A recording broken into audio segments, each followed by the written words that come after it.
Jarvis, drop my needle. Hello, this is the hardcore legend Mick Foley, and if you are interested in listening to idiots, you came to the right place. Have a nice day. Woo! That's an attention getter. He's a very strange young man. He's an idiot.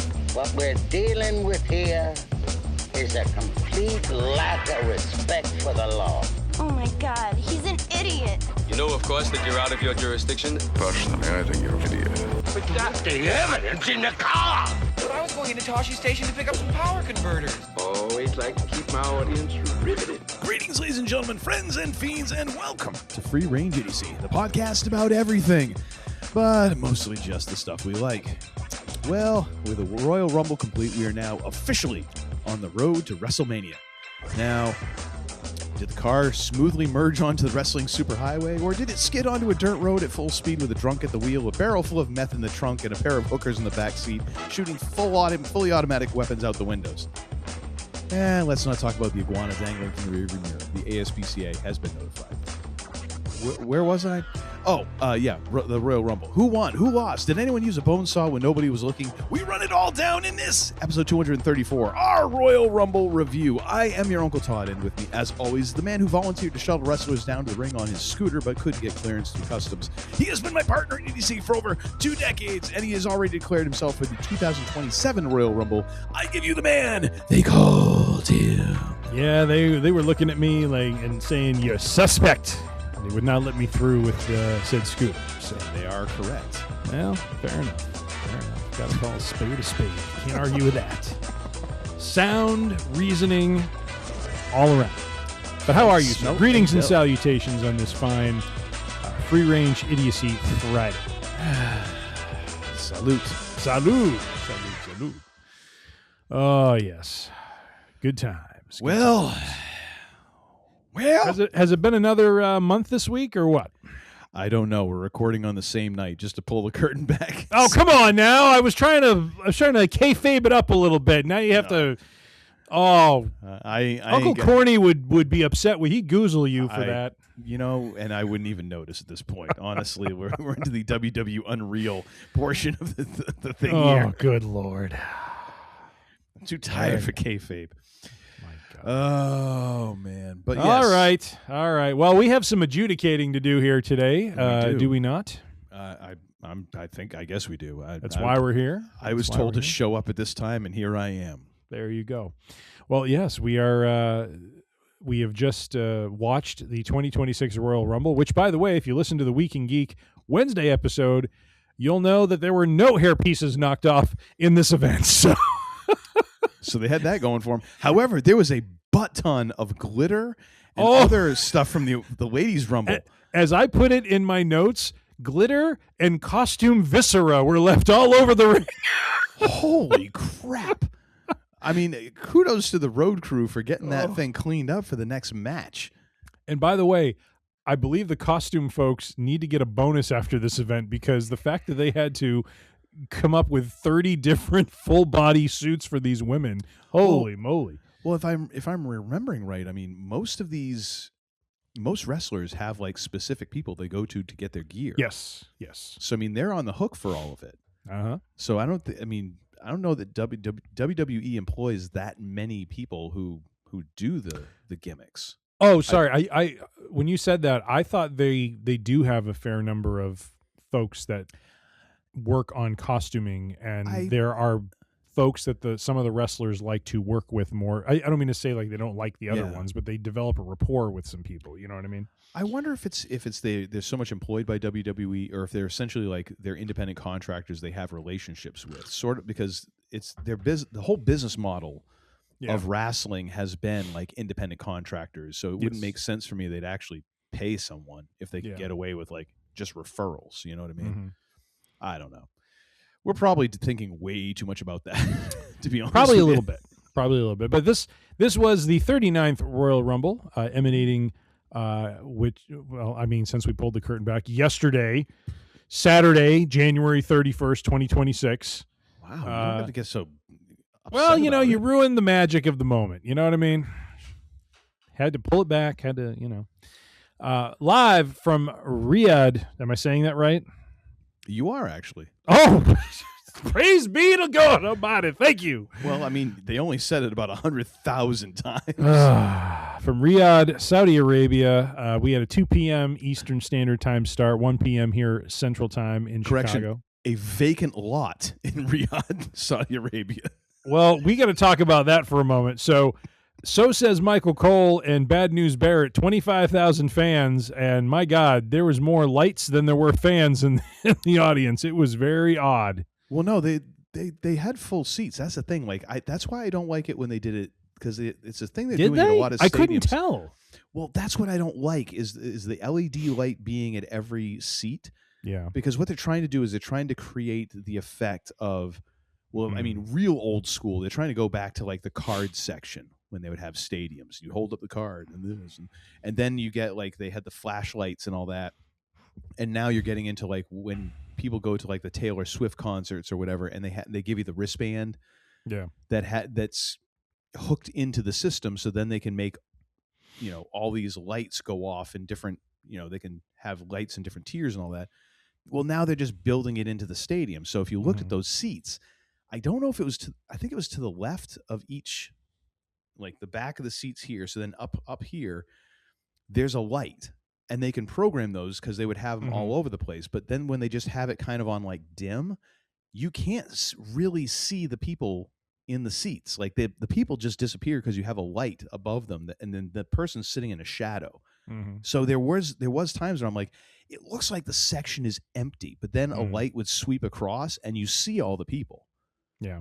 But the way that it's funky. Like I don't like it, but I'm also old. I feel like because it was so masked, I think there was a seating. Like even CageSideSeats.com had a little blurb like, how many people are actually here? It's like they were even questioning it, which kind of tell like, because they never bring up the lights. Like you never really see how many people are sitting there because everything is always dark. And like you said, those LED lights pretty much blind you from being able to see who's really there and who's not. And so it just, I don't know, it made it feel very empty. And quite honestly, like I did feel like throughout the event, the crowd was kind of off a little bit. It was just like they weren't reacting in moments when I thought they would. And then the fact that the frickin' Bella twins got the biggest pop of the night was just a weird, or at least Brie Bella coming out was like a massive. I guess I should credit them for that. At least, they reacted appropriately there. But I mean, there was just so much more that happened during the event, and that just, I don't know, it just kind of fell flat. I feel like there's two things. One, I feel like the Saudi crowds are weird. I can't get over it. I don't know what it is necessarily. They have their favorites. It's just kind of an odd vibe to the events. Two, I think honestly, WWE's sound mix is just gotten worse and worse in terms of actually being able to hear the crowd. It's not as good as a couple years ago, like when Sammy was in Montreal and all that, and you had some of the overseas shows a couple years ago, and it was literally deafening. And I feel like since then they've tried to control it more so that they're like, well, we don't want the crowd to kind of overwhelm. No, you do. Like, I want to hear the crowd. Yeah. And I feel like they've done their best to mix that down. Now, I think there's just the way that crowds have been conditioned now. They're just, they pop for the thing. It's almost like an applause or boo or sign or, whatever. It's just overall odd. But their mix does not do them any favors whatsoever. No, it doesn't.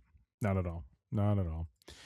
And kind of weird too. Like, so if Riyadh is the capital of Saudi, why do they have to build a 25,000 seat arena? Like, why? You're telling me there's no soccer stadium? They did have to build that? They built that specifically for that show. But where did they hold the other events that were in Riyadh? This is the first. I think they've held them in other venues, areas. Okay. Well, no, I think they've held them in other cities in Saudi Arabia. No, they've been in Riyadh before. Okay, well then I don't know what it is, because they were talking about like this being the first event or whatever in Riyadh, or I thought I heard that. I don't know, but yeah, it was weird. So I mean, I don't know if maybe it's a matter of like they didn't the soccer stadium holds like 60,000 people, and they're like, we're not going to sell 60,000 tickets to this thing. Or if it was just, it's a gimmick where they're like, you know, we want an event so badly, we will build for this amount. You know what I mean? Holy crap, don't the know. structure was erected in 30 to 35 days. Yeah. Slave labor is great. Holy moly. Now, that being said, like, it's not a full stadium. It's bleachers. You know what I mean? I mean, there's like, that's not undoable if you're planning right. But still, I'd be a little nervous sitting in that thing. Like, it was slapped together in 4 weeks. Like, It looks like they've been in Mohammed Abdo Arena, Kingdom Arena, and then, the custom-built temporary stadium in the King Abdullah Financial District. Early events were held at Green Hall Stadium. Oh, interesting. Wow. Yeah. I don't know why that is. I don't know if crazy. If there's some those other venues are not available or what it is. You know, well, you figure that. So here's what I don't get. Like, and I don't want to go deep on this because we got enough to talk about with the Rumble and everything else. But I'm guessing it's money mostly. Probably. What else is the draw like for doing that there? Like, it feels so strange to me that they didn't have, the venues that are there couldn't be booked for it, and they had to build something.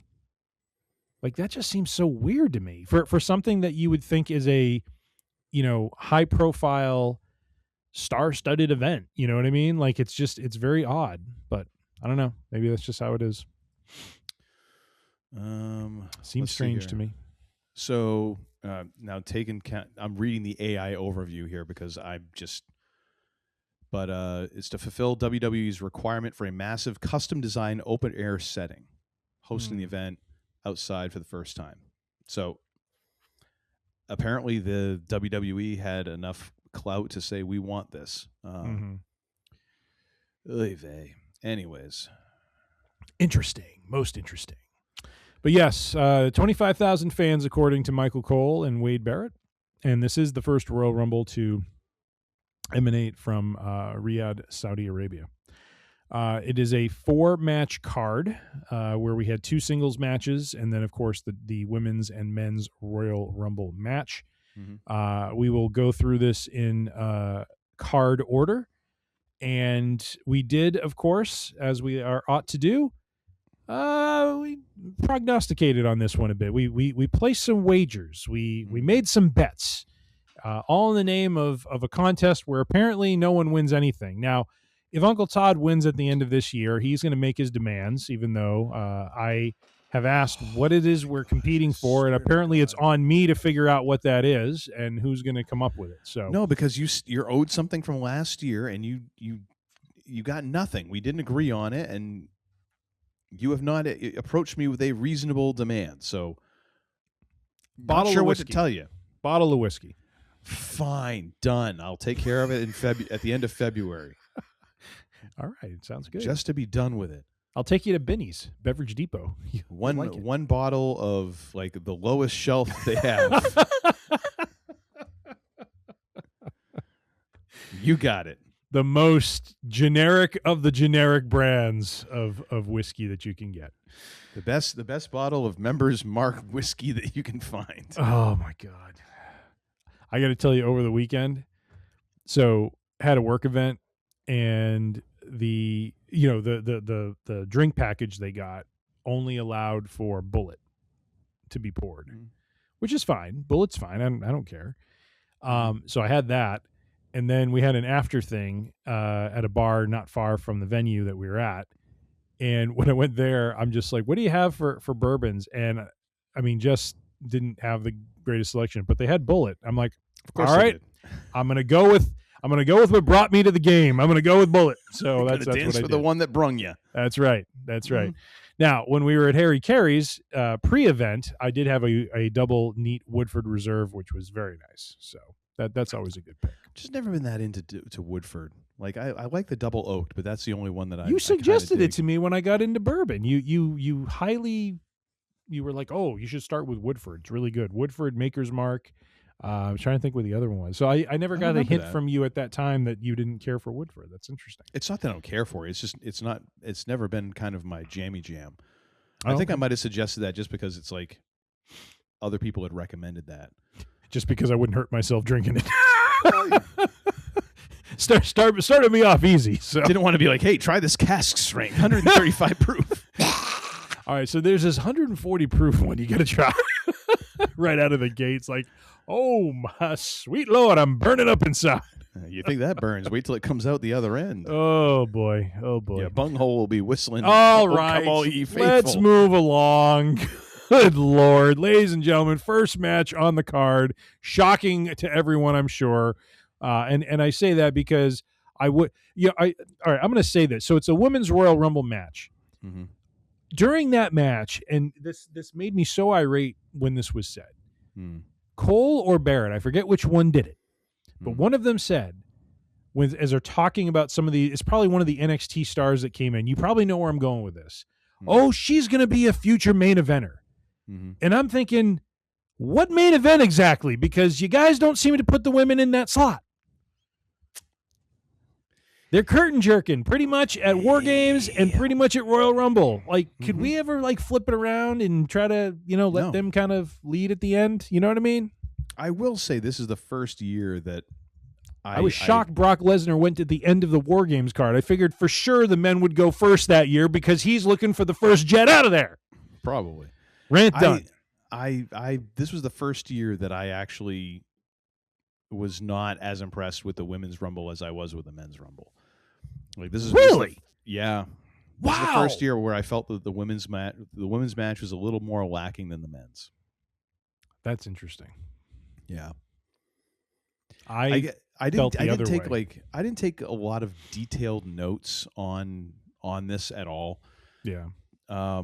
Just because of the week I've had, and at that end I had enough trouble just watching the fracking thing. So I started to watch. I started to watch this late this morning, and then I had some stuff I had to take care of, and then I came back, and lo and behold, first and foremost, it didn't start back where I had ended, which I'm like, okay, that's friggin' annoying. But I had remembered where I'd just watched the women's Rumble match. I kept getting tossed messages like, you can't watch this. Oh, there's been an error, blah, blah, blah, blah, blah. Oh, like, gosh. Are you friggin' kidding me? So I ended up having to watch the rest of it on my laptop using the browser. Were you swimming with the sharks when you were trying to watch it? I was swimming with the sharks. Okay. So right. Netflix, the Netflix app that performs flawlessly on my Apple TV, after watching it earlier that day, all of a sudden was like, nope, can't do this. I'm like, I was just watching it an hour and a half ago. Yeah. What has changed in that time? Yeah. So I watched everything after the women's Rumble match on my laptop. So it ended up being a little bit more of a pain in the ass than I thought as well. So. Yeah, that stinks. But oh well. Well, I did take notes, so I can do a little bit of a run through if you'd like. I mean, I don't want to overdo it. I don't want to dissect these matches too deeply. I mean, just trying to talk about the high points if we can. But yeah.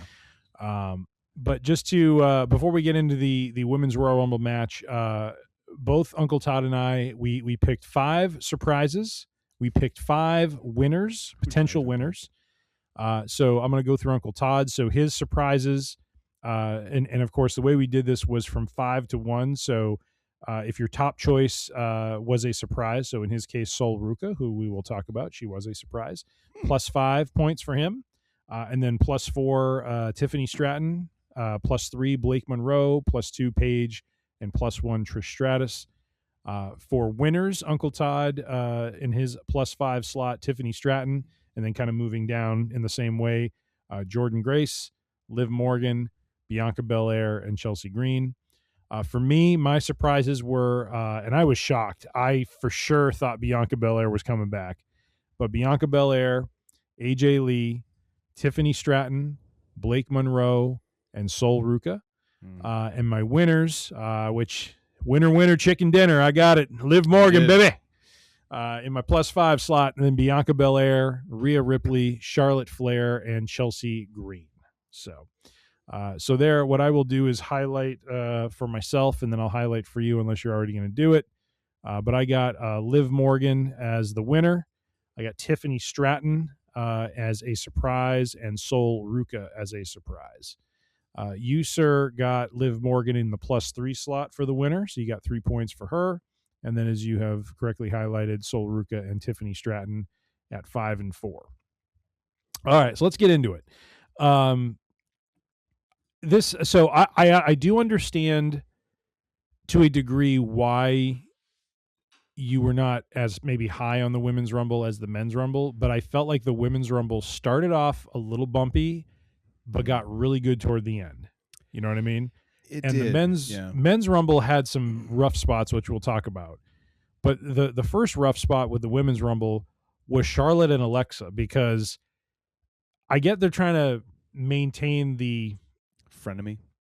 Yeah, like that whole thing, and they did. It was interesting what they did. They both were teasing doing a move to each other without doing a move to each other, so there wasn't a violation of the contractual friend agreement going on. But it still was just kind of like, all right, well, I was kind of looking forward to them beating the snot out of each other for at least a couple minutes here, but instead, well, the thing I love is before they get into doing the one-upsmanship on each other, you had Alexa Bliss, once they, I don't know, first signified their little friendship thing, she goes to the ropes and she's standing on like the middle rope leaning over the top rope, and I'm like, are you kidding me with your back to Charlotte? You're asking to get your ass tossed out. Just, you might as well do that to Randy Orton. Charlotte didn't do anything, but I was just waiting for her to just go up and do it because it was just like too tempting. But that did not happen. All right, so that's our 1 and 2. That was kind of lame. It was. I mean, I appreciate again what they were doing, but yeah. And then we get number 3. We got Kiana James, who I honestly have not watched. I really don't watch the weekly shows as much as I used to. She is a part of SmackDown and has kind of built up her name a bit.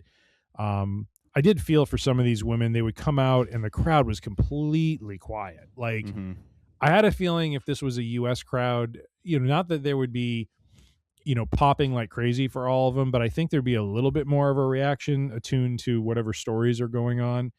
Well, the Kiana James thing is weird because she's kind of she's almost like an MVP sort of thing. Like she's a pseudo manager. She's like a manager, but now she's participating all of a sudden. Yeah. So. And I don't think she's a bad worker.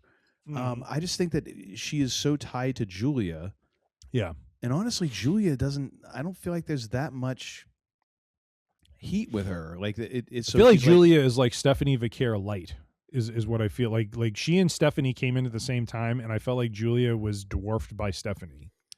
Yeah, which is still something is, since they're both honest. like 5 foot even.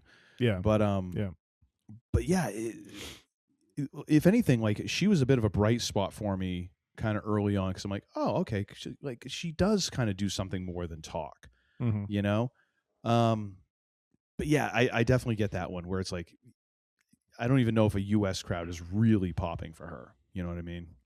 Maybe. Well, she comes in. There was some good action there. There was a weird spot with Bliss falling down to take a move from James. Like it was like she flopped down as if she was like hit like a Mack truck or something like that. And then James did this like aerial maneuver. It was weird. And then we get to number 4. And I just grinned from ear to ear. Now, I watched this on Saturday afternoon. We did not text each other. We did not spoil anything for one another. But I'm sitting here with a big grin on my face like, he's got to watch an entire Rumble with her at the number 4 slot. Nia Jax coming out, with all the sass and determination that she brings. Good old cedar tree. Poor Uncle Todd. I have notes here. Uncle Todd must be giddy watching a Rumble with her coming in this early. And I wonder if Uncle Todd agrees with Wade Barrett's assessment that Nia Jax has no weaknesses, because I think Uncle Todd can come up with a couple. So here's the thing. So I started watching this when I was making lunch for myself and my wife. And you threw the sandwich across the room when you saw her come out. No, we were sitting there. I had warmed up. I do my meal prepping, and over the last few days, I hadn't had any of my meal preps because I'd been otherwise occupied. Mm. So I was like, you know what? This is great. Lunch is ready. So cool. I just popped them in the oven, dished them up. I'm like, hey, lunch is ready. Hey, if you want to sit and, watch this with me, you can. Mm-hmm. And so my wife sat down, and Nia Jax comes out, and she's like, she looks up and sees her, and she's like, she's still working for them? I was like, you don't even watch this, but ever. And even you're like, I can't believe they still employ her. Yep. Because she's seen Nia Jax wrestle a couple times, and she's just like, or no, I think she's only seen her once, and she's like, I don't get it. I'm like, nope, I don't either. I don't either. So that was good. That was good for a giggle, honestly. Indeed. Jax dominates. There's a nice standing moonsault by Kiana James. She was really kind of a bit of a not an all-star, but a bright spot for the Rumble. She was in there for a while and had some good offense. We did get into a little bit of a pattern, and same happened with the men too, that as different entrants would come down, they get their time to shine. It was very funny. It's like you could see everyone move to the sides, and that center lane was kept wide open. Clearly, they've learned something since the LA Knight Drew McIntyre debacle. We've made sure the lane is kept clear for there to be a little bit of craziness going on. But Ivy Nile comes down next at number 5. I didn't realize Nile is the Captain America stand-in, is the note that I have. She had some good fire, some good offense. Then Lola, I think they were doing every 90 seconds. It was going pretty quick. It was not 2 minutes. And the thing is, they had some weird ass timing, and they had some graphics problems, because there was a couple times, like I think it was when the number 11 person came in, they're like, number 1. I'm like, no, we're way past number 1 graphics person. Get the lower third in order. Yeah. And then sometimes I think Maxine Dupree. The non-alcoholic beer is kicking my ass. Apparently. When Dupree came in, I think there was like 11 seconds or 10 seconds left on the clock. It was just, it felt off, and it felt like very, not that I expect them to adhere. Like I'm sitting there with a stopwatch, like that was only 80 seconds or that was 2 minutes. But it felt like the timing was just kind of janky in the women's Rumble. It felt like it was a little bit better in the men's Rumble, but then it also felt like they were just like, yeah, it's really not a minute 30. It's like a minute. Because there was a couple of those where like people barely got down to the bottom of the ramp, and the next person's music is playing. I'm like, that doesn't seem right. Yep. So Lola Vice comes down, spinny kicks for all involved. Flair is apparently, I wrote this down, Flair is apparently the chosen German suplex recipient. She was getting German suplexed by everyone. It was hysterical. And then Kiana James did an impressive Samoan drop. Number 7 was Candice LeRae. Nothing of note really happened. Number 8 was Jordan Grace, who was the most bedazzled of bedazzled.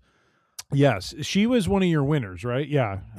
I'm surprised she didn't come down. I'm just a rhinestone cowboy. Like, there you go. She had a nice made Double A proud with that spine buster when she came in. She laid a nice spine buster down. There was a couple of good spine busters. Her and I think Obafemi had one that was like, oh yeah, registered on the Richter scale. I'm like, it was good. It was good. But Jordan Grace eliminates Lola Vice, Candice LeRae, Ivy Nile. And then Nia Jax and Jordan Grace had some good back and forth. Alexa Bliss gets eliminated by Charlotte Flair. So while I had a side bet on Ripley and Io Sky, it's actually the tension was there between Alexa and Charlotte after that. Number 9, the man comes around, Becky Lynch. Nice back and forth with Flair and Lynch. And Sol Ruca comes in at number 10. She was one of your surprise picks. Really good exchanges with her, Becky Lynch, and Jordan Grace. Number 11 was Roxanne Perez. Here's my note. Perez doing Perez things with the wild screaming punches. I will say this. She's more annoying than Nia Jax in the sound department, I got to tell you. It feels like that has calmed down a lot in the women's matches. The screaming. Like I feel like there's like somebody made some notes and was like, okay, not everybody can scream all the time. Like you got to make some other noise or something. But yeah, that was a little bit better. But yeah, Roxanne Perez, my God, the friggin' The one thing that makes me laugh though is the way she does like airplane spin her arms. I mean, there is something comical seeing her just kind of flap those arms around and not really make contact, but it's also kind of irritating as well. Number 12, Maxine Dupree. Didn't really have some notes here. I mean, there was an odd spot with Dupree doing a Luthez press with Becky that just looked really off. Oh yeah, it was terrible. But I gotta say, like, and then Dupree had some better spots with other competitors. So yeah, I'm actually impressed more and more by her. Yeah. Although there was something if I remember right, there was her run to the ring was kind of odd. Like it was almost like watching Nicolas Cage run or something, where you're like, oh, please don't ever show that again. It's a bad look for you. Bad look. Yeah. Because she had like the arms all. Oh yeah. She was. Did you practice that? She was emoting. Did like someone rib you and tell you like that's the way you should run? Like, yeah. Anyways. Let's see what else I had here. Oh, so Natty is at number 13. So not Natalia anymore. She's Natty, and she's bad. And she came in and a little ground and pound on Maxine and Becky. Legend. What's that? She's the low-key legend. She is. Apparently, this is a gimmick she had been experimenting with on, the kind of the indies, smaller organizations, and it looks like they're finally bringing it to bear in WWE. A couple of eliminations happen. Maxine is eliminated by Becky Lynch, and then Natty eliminates Becky Lynch. And of course, Becky is beside herself because she's kind of like this other version of Drew McIntyre. Like someone's always trying to screw him over for some reason, which it works for her. It does. She actually does pull that off really well. All right, and then we get to there's always one moment in an event where Wade Barrett says something really ridiculous, and it happened when Liv Morgan came to the ring. She does the Three Amigos out of the gate. He calls it, and he's like he tells Cole she's doing that in honor of her man Mysterio, and then he says Dominic Mysterio is a great lover, and I'm just like, what the hell are you talking about? You know. And then he says, "Take it from me," or something like that. Thank you. Or believe me. And I'm just like, I was beside myself. I'm like, what are you talking about? Oh my God. I have questions. I mean, if you do in fact know that, ain't nothing wrong with it. I'm not saying that. I'm just confused because that's kind of not his gimmick. I know. Are we heading to a point where like Liv, Dom, and Wade are now a throuple? I mean, where are we heading with this? Who knows at this point? I'm titillated and also very scared. You would be. Oh my gosh. That's too funny. That is too funny. All right. And then number 15, Lash Legend comes down. She's got some good action in there. Let's see. Jordan Grace not being very smart, climbing on Legend's shoulders, and she pays for it with an elimination. We get Zelina at number 16. I kind of wrote here, gets the award for the honorary Bullwinkle costume coming to the ring with that freaking. What the hell was that? This is one of the very few notes I have here is why in the world would Selena Vega or anyone have like some sort of gimmick like that I know you only wear it for 5 seconds at the top of the ramp. Yep. And literally I think it's tied to being, connected to Aleister Black, her husband, who does I think he has like an antler thing that he wears on his head because he's, the devil man or something. So, but even if that is the case, like you had to transport that or have it made in Saudi. I know. And 40% of the time they weren't catching these people at the top of the ramp. Yeah. Like they were catching them on the way down and stuff like, so there's a decent chance no one's even going to see it. Mm-hmm. And you're paying for that. Yep.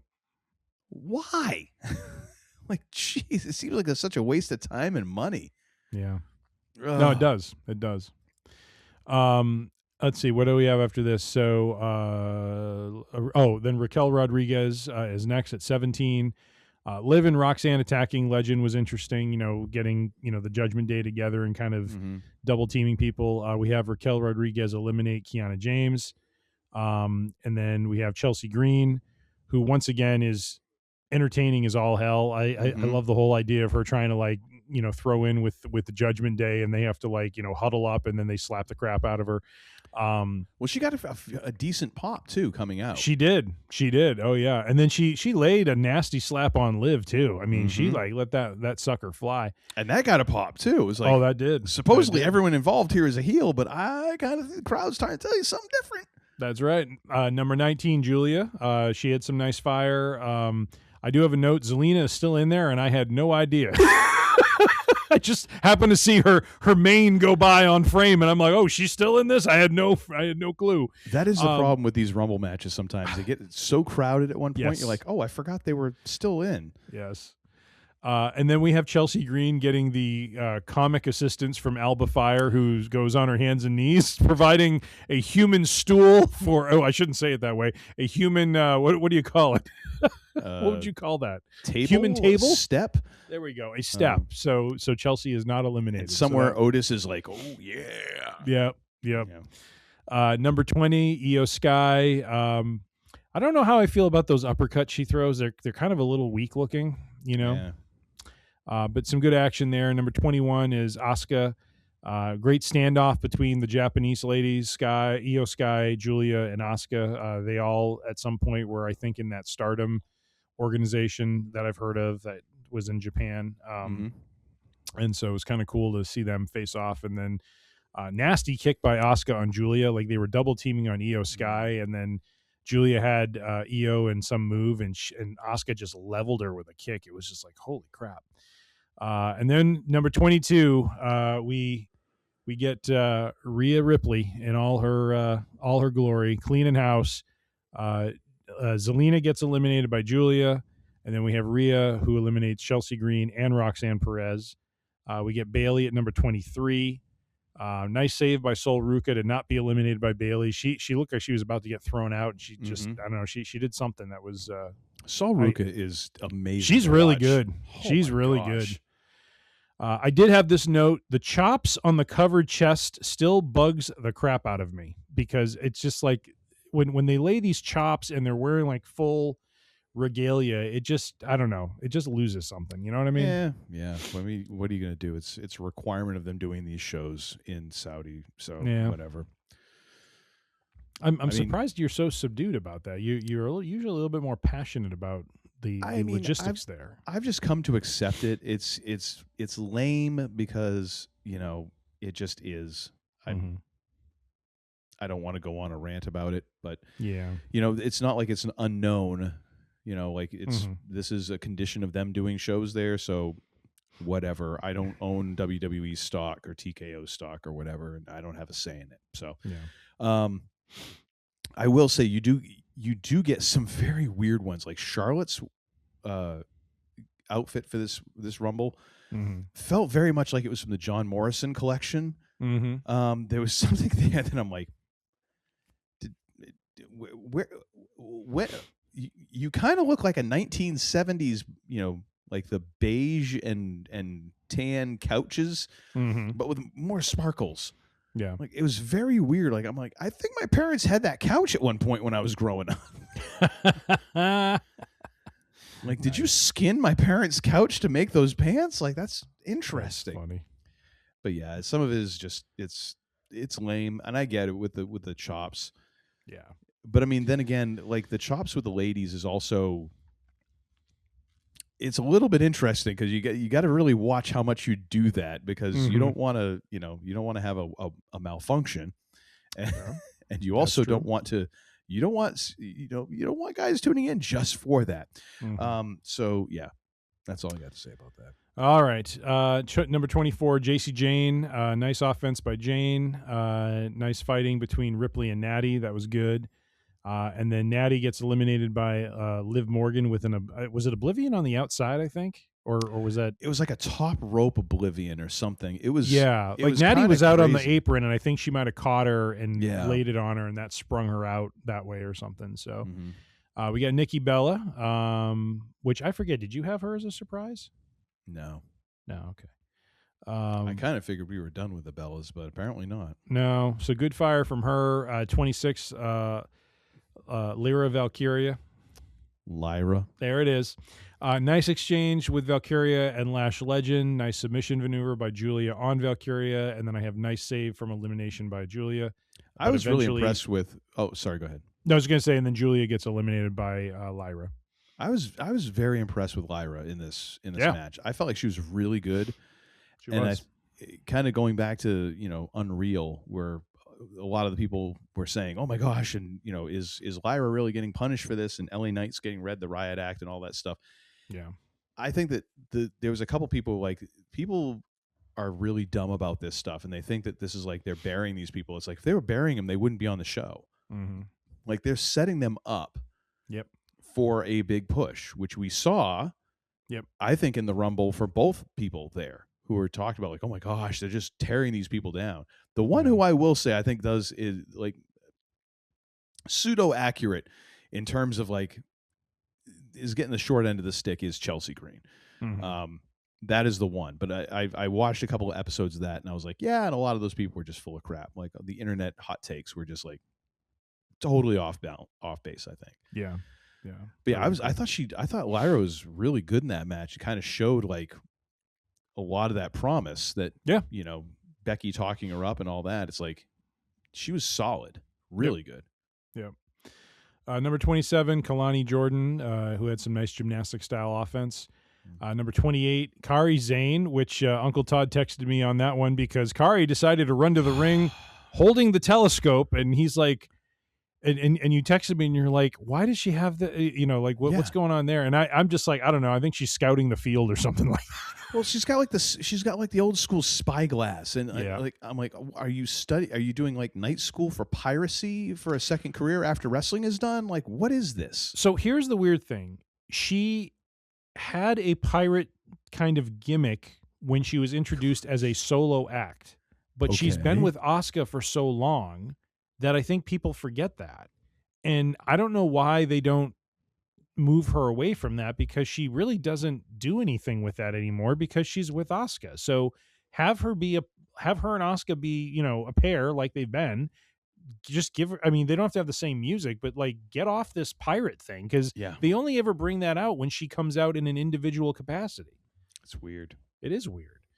But yeah, the sight of her running to the ring with a telescope, I'm like, please don't trip and fall because I don't want to see what happens with that.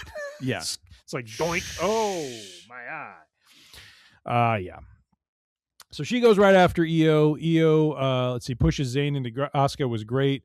Asuka was eliminated by Kari Zane. I loved Io Sky during this whole thing because she's gently nudging both of them. Just like she's playing it very gingerly and it was hysterical. Then, of course, you got Asuka on the outside looking at Kari and doing the Kari thing where she just like screams her name. When Barrett did it at one point, didn't he? Yeah, I think so. Yeah, I think you're right. And then number 29, man, the pop of the night, which was completely unexpected, was Brie Bella of all people. Like, good. Great to see her back, but I'm just like, honestly, wow. Like, the one big surprise, like everyone else was kind of like, kind of surprised. Like Brie Bella was like, okay, who saw this coming? Right. Like totally flew under the radar. Yeah. And then number 30 was Tiffany Stratton. And she lays an impressive moonsault on all the humanity in the ring. What other notes do I have of note? Let's see. So Lyra gets eliminated by Brie. Bailey gets eliminated by Nikki Bella. Kalani Jordan gets eliminated by JC Jace. JC Janes by Sol Ruka, who, by the way, nailed a nice soul snatcher on her, I think, before she eliminated her. Yeah. Yes, that was nuts. Crazy good. Lash Legend gets rid of the Bella Twins. She also gets rid of Charlotte Flair. She was in full house cleaning mode.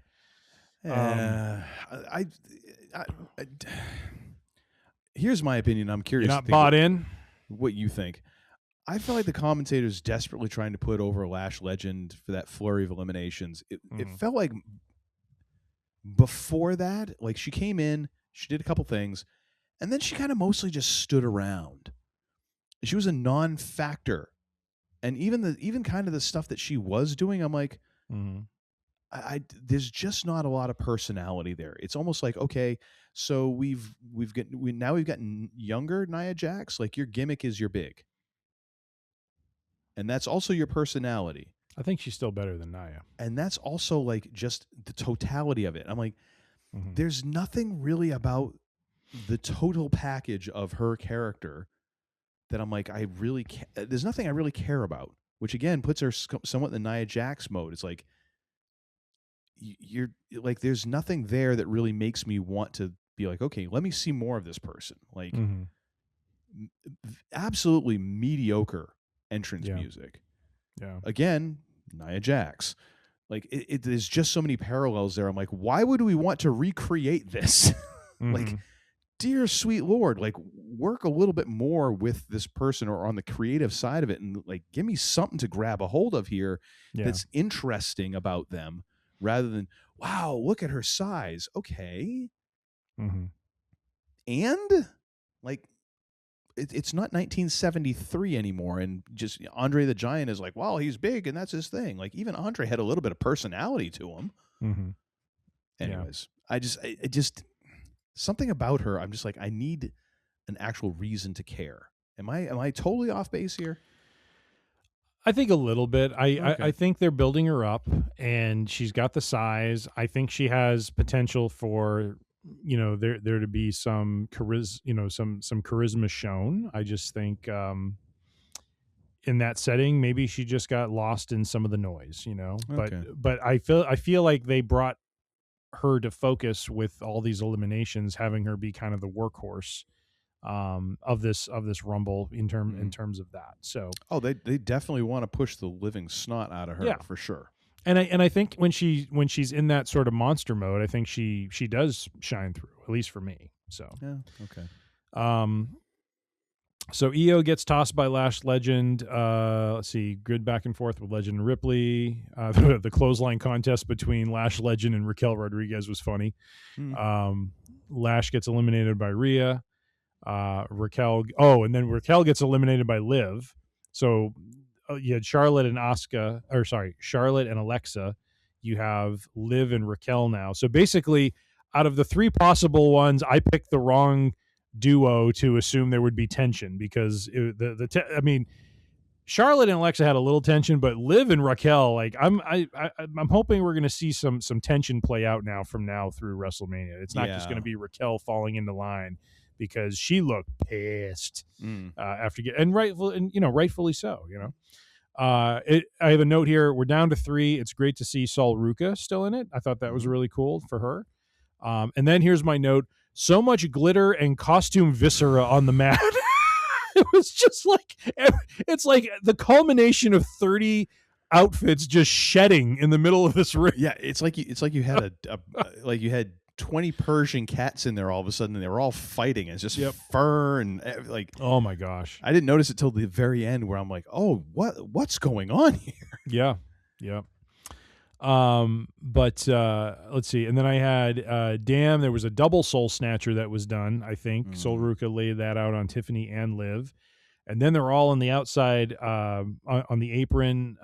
Finally, Sol Ruca gets eliminated, which I thought made total sense. She went high when she shouldn't have. Rookie mistake, all that. Thought that was great. And then Liv nailing Tiffany with Oblivion on the outside was incredible. I thought that looked that's what I mean. Like, as we got toward the end, it felt like really good. It was just a very high action, really, really well done, Rumble. And so we have Liv Morgan as the winner going on to WrestleMania with a title shot in her future. So let's tally up, my friend. Tally ho. You, sir, had Liv Morgan as winner in your 3 slot, so you get +3 for that. You had Sol Ruca, you very prescient. Hang on a second. Yes, sir.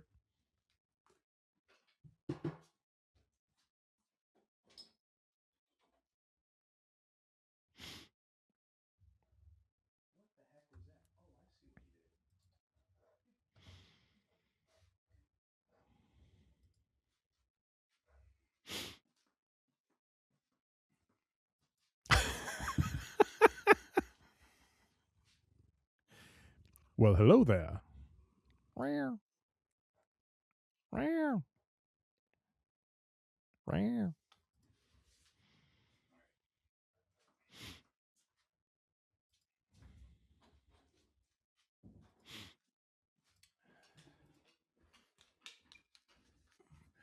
The cat decided he was Javon Evans and got a little bouncy. Oh, okay. I was wondering what the heck happened there. Well, he knocked over a picture frame on this little thing that we have out in the hallway here. Yeah. And I heard it rattle down. I'm like, so yeah, he got a little bouncy and a little pouncy. Anyways, He got a little frisky, did he? A little bit. Gotcha. All right. So I was going through the numbers here. So you very presciently put Sol Ruca at the top of your list, and so you get +5 for that. Tiffany Stratton at +4. So your total is, let's see, 3, 5, 8. So you got 12. You're sitting at +12 right now. And then for me, I got the winner at Liv Morgan at +5. I got Tiffany Stratton in my +3 for a surprise, and then Sol Ruca at +1. So I have +9. So I'm 3 off the pace from you. All right. And we didn't do star ratings for this, so we'll just move on. But I think we both, you have your feeling on the Women's Rumble. I have mine. I feel like it was a good outing. It had its rough spots, though, no doubt. But I felt less so than the men's, and I'll get into that when we get to the Men's Rumble. Anything else on the women's? I felt like it was usually the strength of the Women's Rumble is consistency. And that consistently throughout the match, there are things happening and there's story actually happening in the match. And here I felt like it took the first half of the match until stuff started actually clicking and it felt like things got rolling. Yeah. And usually that's not the case for me when I watch the Women's Royal Rumble match. So that's why I felt like it was a little off. But aside from the cat detour there, I do need to take a quick little pause here. So I'll be right back. No worries. No problem. A few moments later. Friggin' cat. What was he doing? He's just that whole thing just scaring the crap out of me. All right. Well, with that, we move on to the first of the one-on-one matches of the 2 one-on-one matches. We have the phenomenal one, AJ Styles versus Gunther, where AJ's career is on the line. Let's just get into it. Was there any doubt after the entrance of what the result of this was going to be? Just from the look on AJ Styles' face. Well, yeah, I did have a note about that. One thing I did note is I feel, and maybe I'm just projecting too much, but I really feel like Gunther is kind of entering into the Roman Reigns, like early 2020s sort of vibe with his entrance now. Like there's an aura kind of about him, and I think it's great he wears that robe now. He doesn't wear that stupid like European general jacket anymore. He's wearing a prize fighting robe.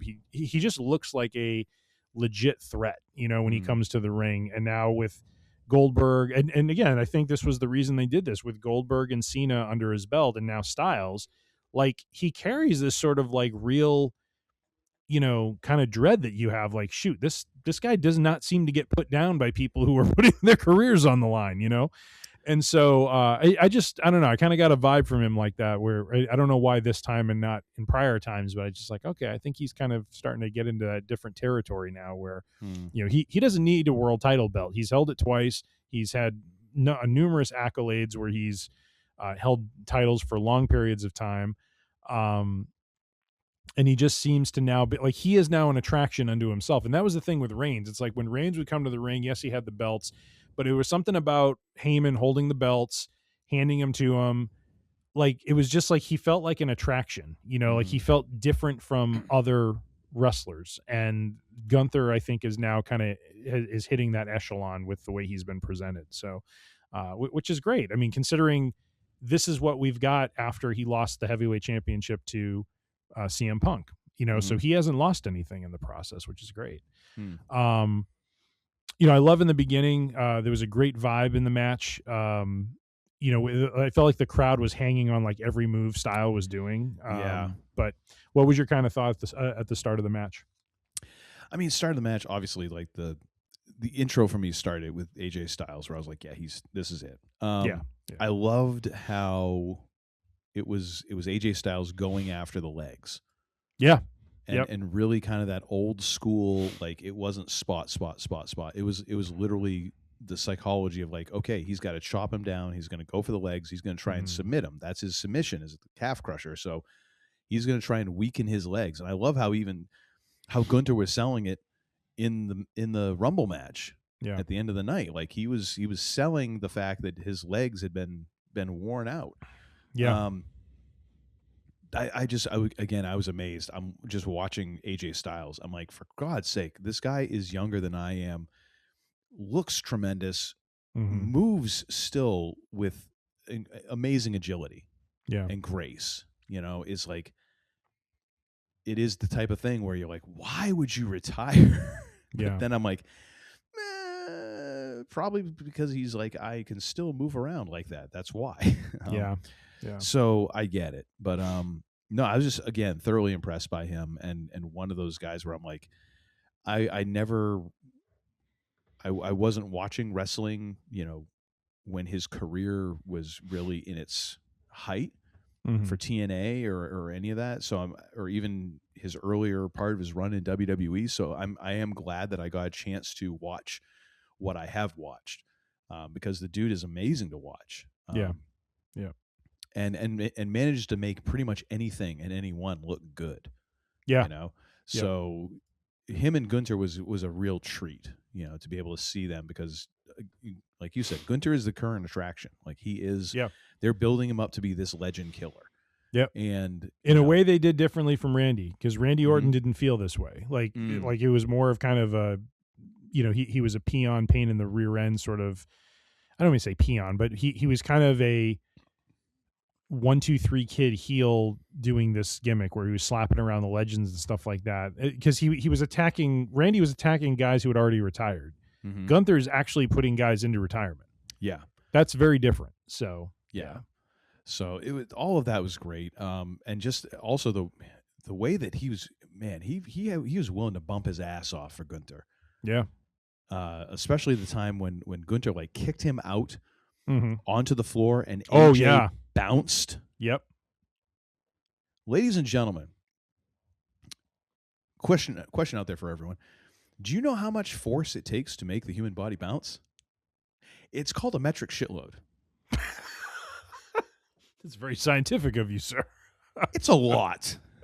Go out and throw yourself down on the ground. Chances are you're not going to bounce. No. Like, that hurts. Like, ouchie. Yeah. And that was like the first third of the match. Yeah, he flew around for Gunther, and you could tell like he really wanted. They did a great job, I felt, in the match of making everything kind of seem like a big deal. Yeah, like I was hanging on the edge of my seat, and even though I was like, I 99% know how this is going to end. There was part of me that like, again, like that's how I kind of judge a lot of these things. Is like, I kind of understand like how this works. But if you hook me to the point where I'm like, man, come on, AJ, come on, like you get me actually rooting for it, I'm like, you're really doing something special. You know? Yeah. So this just a great match, overall. Yep. Again, I didn't have specific notes except for, AJ bouncing. So a couple of my notes were Gunther being brutal on the outside. That was around the time, and he did the bounce. A little color from AJ on his left forearm. I think he got sliced on the table, and it looked unintentional. Like they were not trying to go for color in the match, but it just happened. So it added a little something, but it wasn't. It wasn't like when McIntyre got split open, and it added to it that way. It wasn't a traditional busted open kind of thing. No. It was like, and the worst part was, it's like forearm cuts. Yeah. Like if you get those just the right depth, man, those are annoying. They just will not stop bleeding. And that was the thing. Like, I think when AJ got smacked to the outside at one point, like he hit and he rolled, and there's like 2 big blood stains. And I'm like, he just did that. Like, how much blood is coming out of this guy? I know. Love the back body drop by Gunther on AJ. That's kind of a classic AJ thing when he went flying up in the air and then landed on his back. AJ with some good comebacks, the Pele kick and just other offense he was throwing at Gunther. I loved when the first time he got the heel hook on Gunther and Gunther grabbed the rope, Styles held on to it and then laid in a little extra torque before he let it go. I was like, man, that is phenomenal. Yeah, that was a nice touch. That was very well done. Those are those little things that the really, really, really good ones do. Yes. You know, yeah. That was great. It's attention a to detail. callback. You know. Yep. I love the idea of Styles has the heel hook in, and then Gunther is able to, contort himself to the point where he can throw the sleeper on while he's doing that. So I thought that was really cool. But then Styles, of course, turns it into a pin attempt. And so Gunther's got a choice to make. I either keep holding this and get pinned, or I let go and let him out.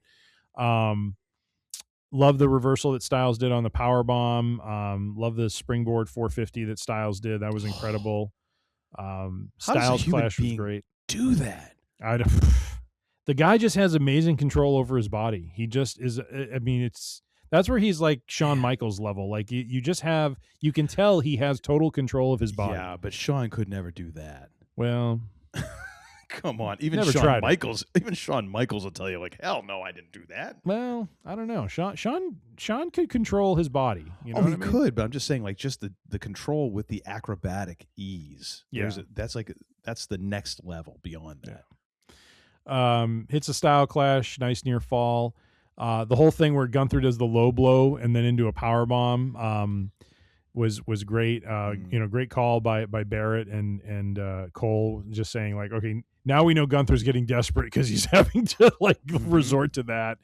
Now here's one thing, and this is not a nit to pick. I was just concerned where this was going, where the referee starts, like Gunther tells the ref to go check on him and see if he quits. And the ref is going, can you, AJ, are you there? That sort of thing.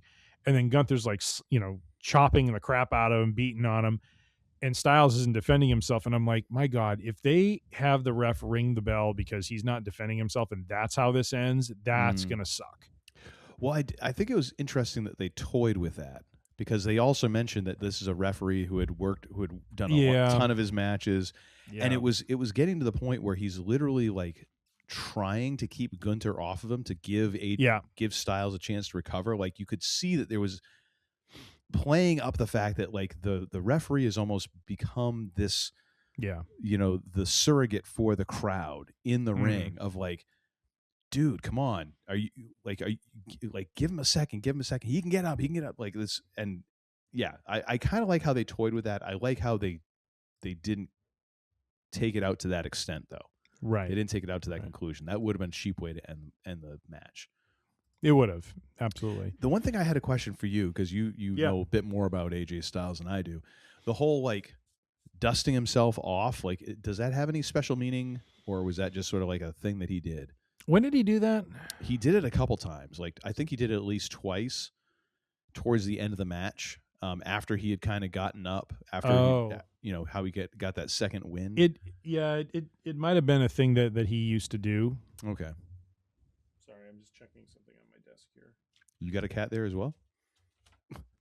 No, but I'm realizing there's a document that was on my desk and it's missing the top page, but I don't know where it went. Uh-oh, you need to have that cover sheet for your TPS reports,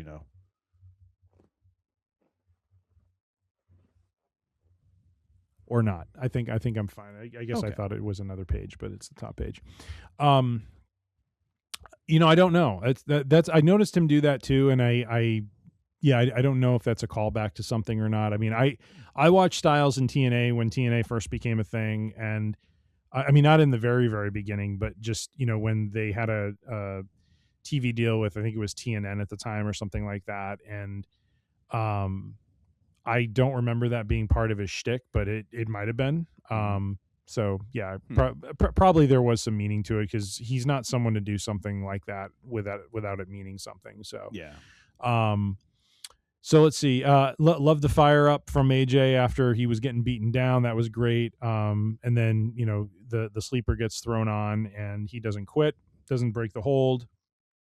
One thing I wasn't clear on is why they didn't do the 3-arm drop with him. Like it was just like and to your point, the referee emotionally played that very well. Like he was playing his role well, had a look of concern on his face. You could tell he was wanting this to end and not see, someone he's known for some time go through anymore.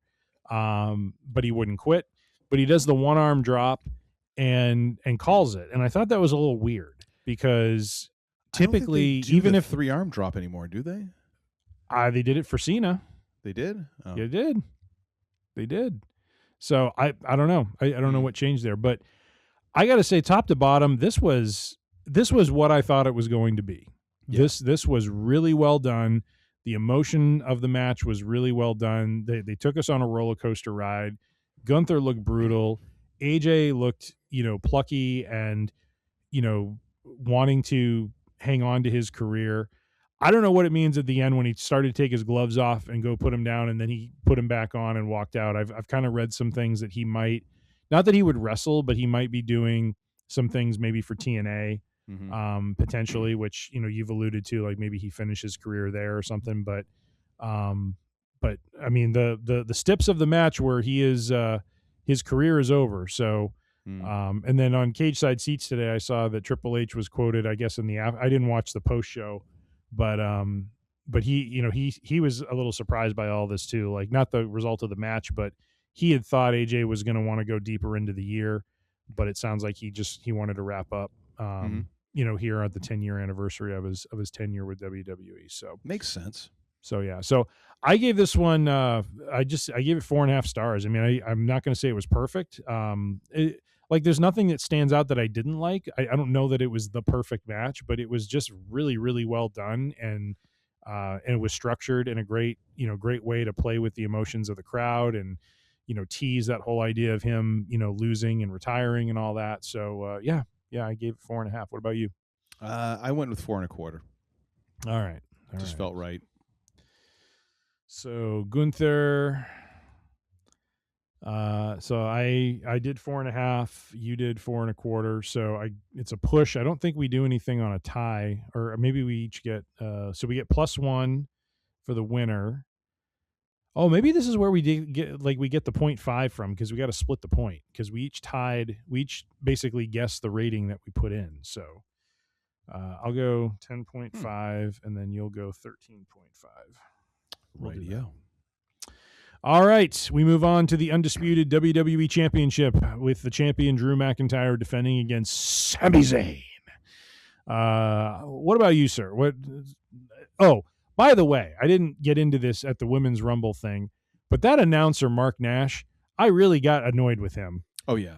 Like, everything is a fading voice. Here we go. How are you? But he's like, is he a regular dude for them? Like, I don't remember seeing him. I felt like this was his tryout, and he failed horrifically. But we've got Alicia Taylor, we've got Lillian, who comes in every so often, and then there's another dude they have working for him. This guy feels like he's kind of like their overseas guy. Maybe. Yeah. No, he's not good. I didn't like him. But I had a note here. Announcer Mark Nash is a trip with a fading voice shtick, is the way I put it. But, match starts, good action. Story appears to be Sammy hurting his back and McIntyre capitalizing the entire way. I didn't really make a lot of notes in this match. I mean, this match to me was kind of meh. I wasn't thrilled with it. I was hoping we'd get a little more. I just feel like they don't give Sammy his props and let him, have... Like, I feel like every match is Sammy fighting from behind, and it would just be nice for him to be competitive with Drew versus what we got. And it just seemed like he was, just barely surviving until he finally got, put away. So, but which I don't know. I get it, but I don't get it. Like on the one hand, I understand why they played it that way and why. And when he lost, it's like, okay, Sammy is exhausted. He can't go anymore. I get it. It wasn't like the end wasn't understandable. It's just you'd love to see the fired up Sami Zayn just go house on someone, and it just never seems to work that way. I don't know. I think it's because that's Sammy's shtick. Like he's a guy that looks like he really should not kind of fit in with some of these other cats who look at Sammy, look at Drew.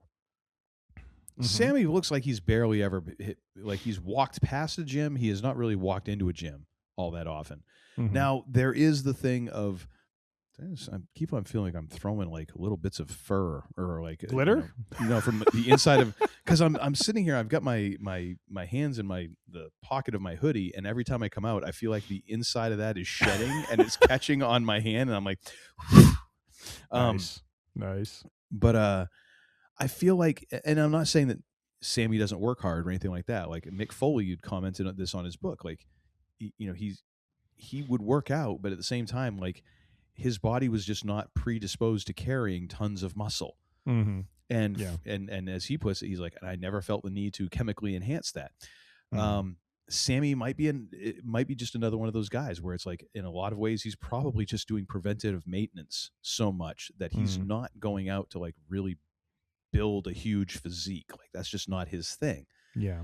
So it gives him like a bit of this everyman sort of feel. Like you look at him and you're like, man, that guy doesn't look like he should be able to hang with someone like Drew McIntyre, who's like freaking chiseled, and a bigger individual. And you're like, he should not be able to hang. Well, of course he's going to get his ass kicked. I feel like that's the shtick that he's put into a lot because there's so many guys that he competes with that are bigger than him. You put him in with someone smaller, maybe, but then again, that's also kind of a part of his shtick is being the lovable underdog. Yeah. Where I get a little bummed with this is the fact that, not that is going to ever prevent him from becoming world champ. Yeah. And maybe he wouldn't draw $1 as world champ, but it does make it tougher to put him in that spot because no matter what you do, it's almost going to have to be a lucky sort of thing. He's not going to be a dominant champion. Right. So, I mean, I kind of get where you're coming from, but at the same time, like, Sammy's been in this game for an awfully long time. It's really hard to kind of start changing that now. You know what I mean? And really expect that it's going to take off in any kind of, major way, I guess. I don't get the feeling we're going to get the WrestleMania moment we originally thought. I think they're moving towards something with Drew and maybe Cody and others potentially. Oh, yeah. So, I mean, if Sammy didn't win it here, I don't think that it's not going to be a WrestleMania thing. Well, we talked about he could lose and then continue to try through like Elimination Chamber to be like having his story, like they move away from Cody and focus on Sammy for WrestleMania season and his story of fighting his way to the championship. So part of that was him losing in this event, and that sort of thing. But I just don't get the feel. We'll have to see how TV works over the next couple of weeks to see if they play anything up with him or not, because I have a feeling he will go to Elimination Chamber, but I just don't know if they're going to play up any more between him and Drew. So, yeah. But what other notes do I have? God, whenever Drew does that Glasgow kiss, I'm always trying to see like, how the hell does he make that sound so nasty I know he's probably slapping his thigh or something, but the way he does that headbutt and how he does not concuss himself or his opponent is very impressive. I think the hair has a lot to do with it because Rhea Ripley also has a very good snappy looking headbutt, and I think it's because when you get next to the person's head and it looks like you're clobbering them, the hair comes forward enough that it kind of hangs there enough. It gives you the idea that they're making contact, but they're not. Yeah, that's my theory. I mean, they could really be going El Kabong out there on each other. But let's see. Nice near fall by Sammy avoiding the Claymore. Nasty white noise by McIntyre on Zayn. Love the sequence. I love how Barrett apologized. Sorry, Shamo. Yeah, right. The sequence where Sammy tries doing the backslide and McIntyre hits like 3 Future Shock DDTs, where I was kind of like, it kind of cheapened the Future Shock though, because it's like he did 3 of those and he couldn't put Sammy away with them. Like, what's the point of it then? Well, I get the idea that he's trying to make it look more brutal, and I think that's the one where Sammy, he didn't really even kick out. It was almost like he just got a shoulder. Oh, with the show where he's just kind of barely. Like, yeah. That's true. McIntyre didn't hook a leg or anything. Yeah. So I kind of get that. Oh, actually, no. That was when he went for the hell of a kick. I call it the hell of a kick. It's a haluva kick. Mm-hmm. But then Drew hit him with a Claymore after he missed. Well, but That's the one where he got the foot on the rope. No, that was where he got the foot on the rope. Oh, is that okay? Okay. It was a very weird position that Drew went for the Claymore, because he went off the ropes right next to the corner, which is so not the way that usually happens. Yeah. And Sami landed right next to the rope and did that. Okay, I always love it with Sami Zayn, because it's such a Sami Zayn thing where he's just the way he kind of loops his like over and leaves it there. Yeah. Like I love that. I do have a note that I feel like the crowd was odd. I was expecting way more energy for Sami, kind of being, a little bit of, I don't want to say the hometown hero, but there's a connection he has there, Yeah. And I was expecting him to be way more energized and more behind him, and it just like they were way more behind AJ than they were behind Sami, Yeah. And so that was weird. Nasty power bomb by Drew on Sami, destroying one of the announce tables. And then the Claymore by Drew on Sami was unexpected when you thought Sami was going to hit the haluva kick. So, but Sami goes down.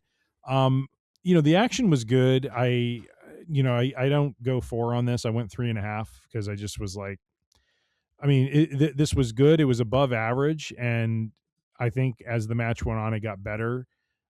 Some of it is, the fact that Sami just has that Rocky Balboa vibe about him. Like he just gets beaten, but he keeps coming back and fighting. And so that's what makes him entertaining. And so I gave it 3.5 stars. What about you, sir?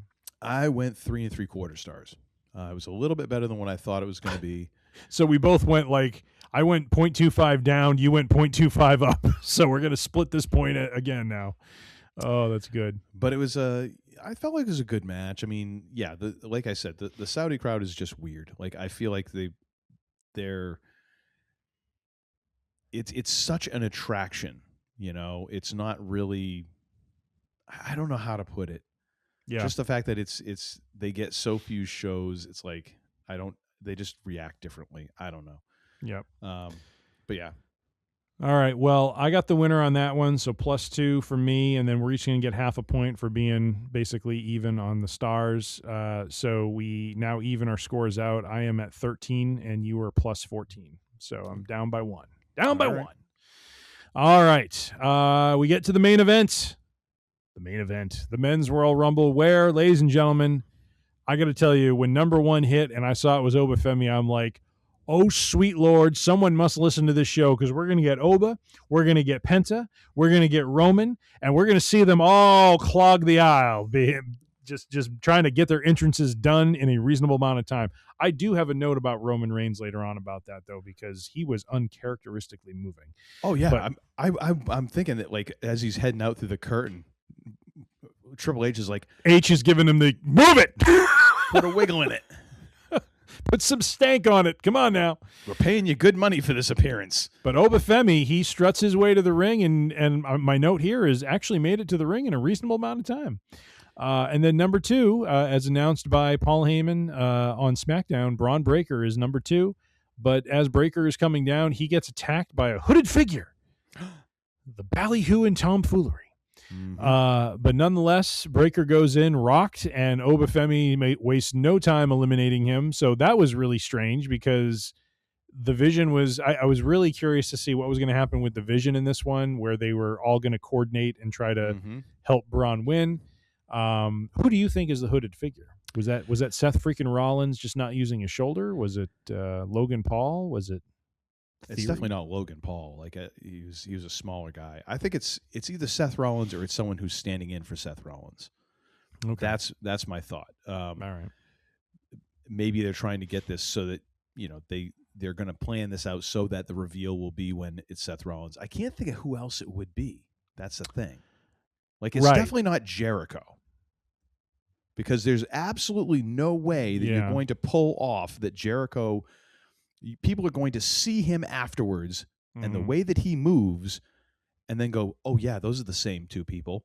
Yeah. No, that ain't going to work. Like Chris Jericho is not hopping the barrier and running. Yeah. That ain't in his wheelhouse anymore. I think it's got to be Rollins. Like who else could it be that would make sense for this? Like maybe they have it as Punk. Just to really kind of rock people's world. That would be weird. That would be real weird. Yeah. But Braun goes bye-bye. Number 3, Solo Sikoa. One quick note. I thought Obafemi as the first entrant was a great move. Yeah. Oh, I agree. It just gave him that aura entrance because they could do that when no one else is in the ring, nothing else is happening. Yep. It was a great spotlight. It was a great showcase for him in the first half of this match. I would agree. Yeah, he looked like a beast. I mean, as we get into it here, I mean, he ends up knocking off, probably most of the field in the top 5 or the first 7 or something like that. But yeah, so we get number 3 is Solo Sikoa. Nice face off between Solo and Oba, which was actually this is a good matchup. That was a good call for a third after you knock Braun out of the way. Like putting Solo in there with Oba was, I thought that was actually a really good match. Yep, like a good matchup showcase for Oba more so, of course, but Solo actually looked pretty damn good. Yep. No, he did. Number 4 was Rey Mysterio, and I have a note here. Damn, this was Rumble number 16 for Rey. That's insane. He's been in 16 of these things. He's tied for like 2nd or 3rd or something. I'd love to know who's number 1 because how many did...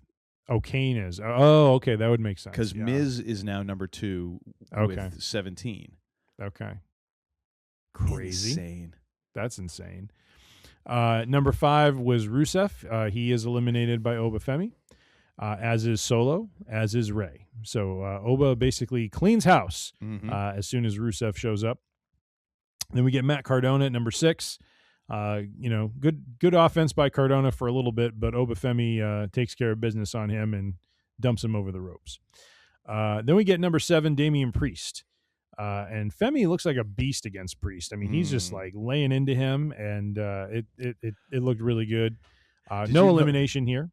Did you notice every time that Oba would eliminate someone, and he'd be like, "Oh, I didn't see that." No, doing these things, like bidding them adieu. I'm like, there's something about like seeing someone who looks like an action figure sprung to life after doing something, and just being like, "Yeah, like, yep."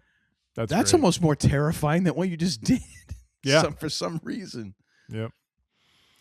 Number 8 was I'm sorry. What do they call him? Javon Evans, but they call him. They said it a couple times. The young OG. The young OG. I guess. Yeah. He's bouncy.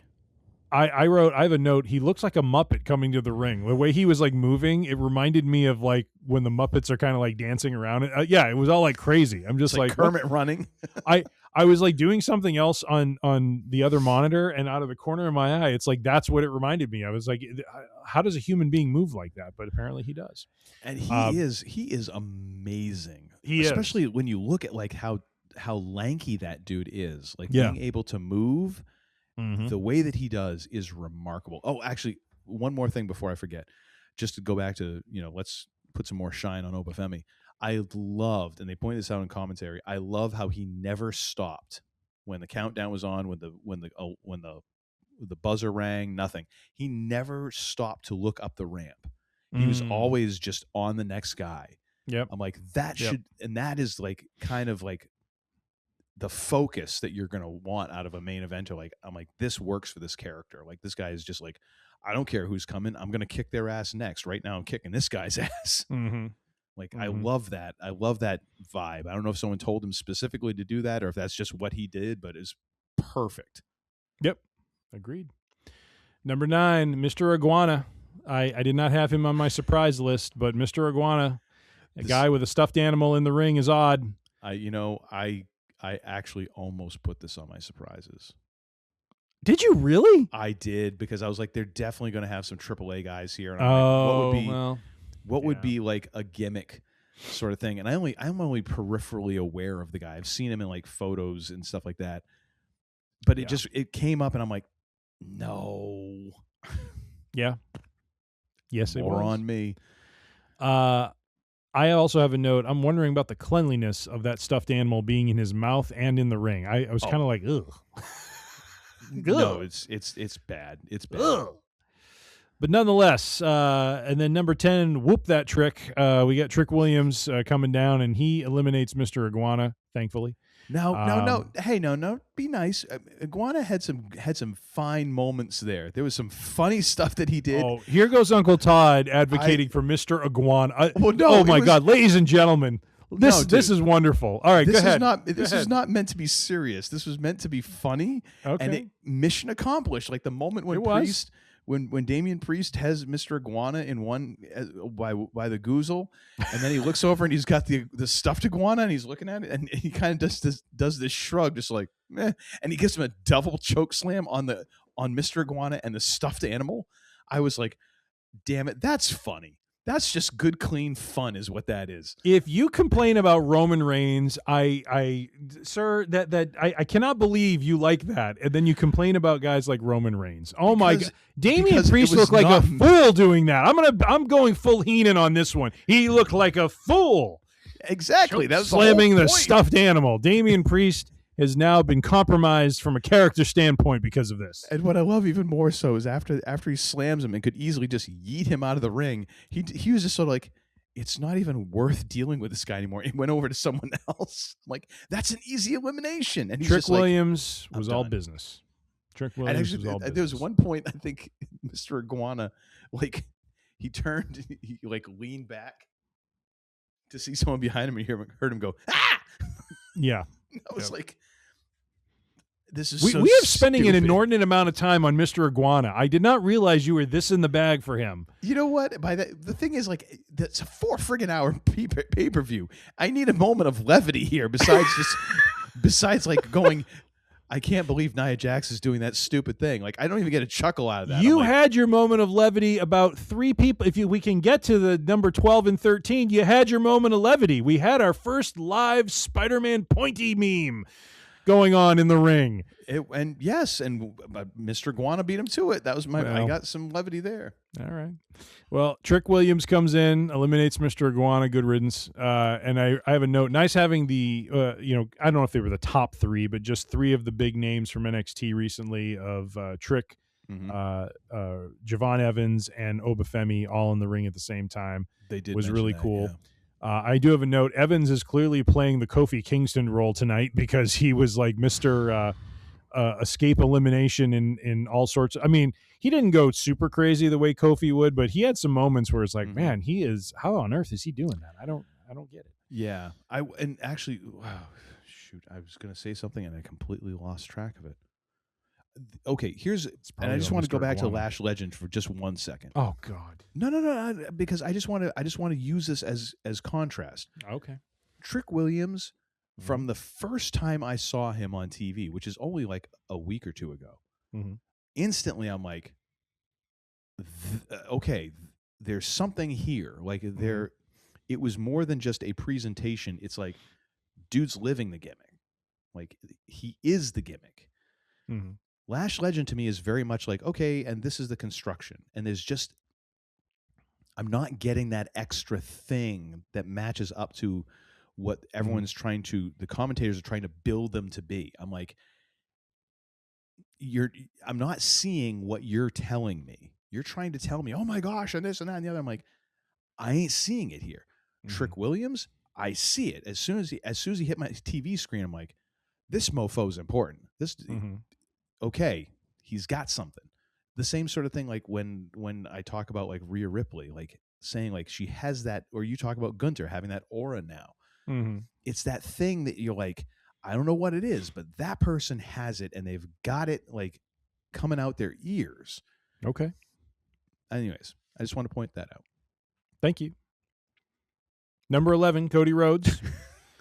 Thank you, John. Second down and I'm just trying to move this thing along. You're taking like your sweet for someone who made no notes, for crying out loud. My God, you have a lot to say about this. Remembering things. I know. So we get the American Nightmare at number 11. Nice fire from Cody. Good standoff between him and Femi. And then we get, this is the levity of the evening. Not Mr. Iguana. Get him off my screen. Don't you tell me what my levity is. My levity is wherever I find it. Grande Americano comes down and starts doing what he does in the Royal Rumble. And then we have number 13, original El Grande Americano.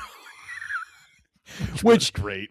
I have an argument to be made that I should get credit as a Chad Gable surprise because we all know it's Gable under the mask. I've already highlighted him on mine. I'm all totally giving myself credit. Very good, very good. But it was a great moment having them both standing in the ring. Oops, what is this?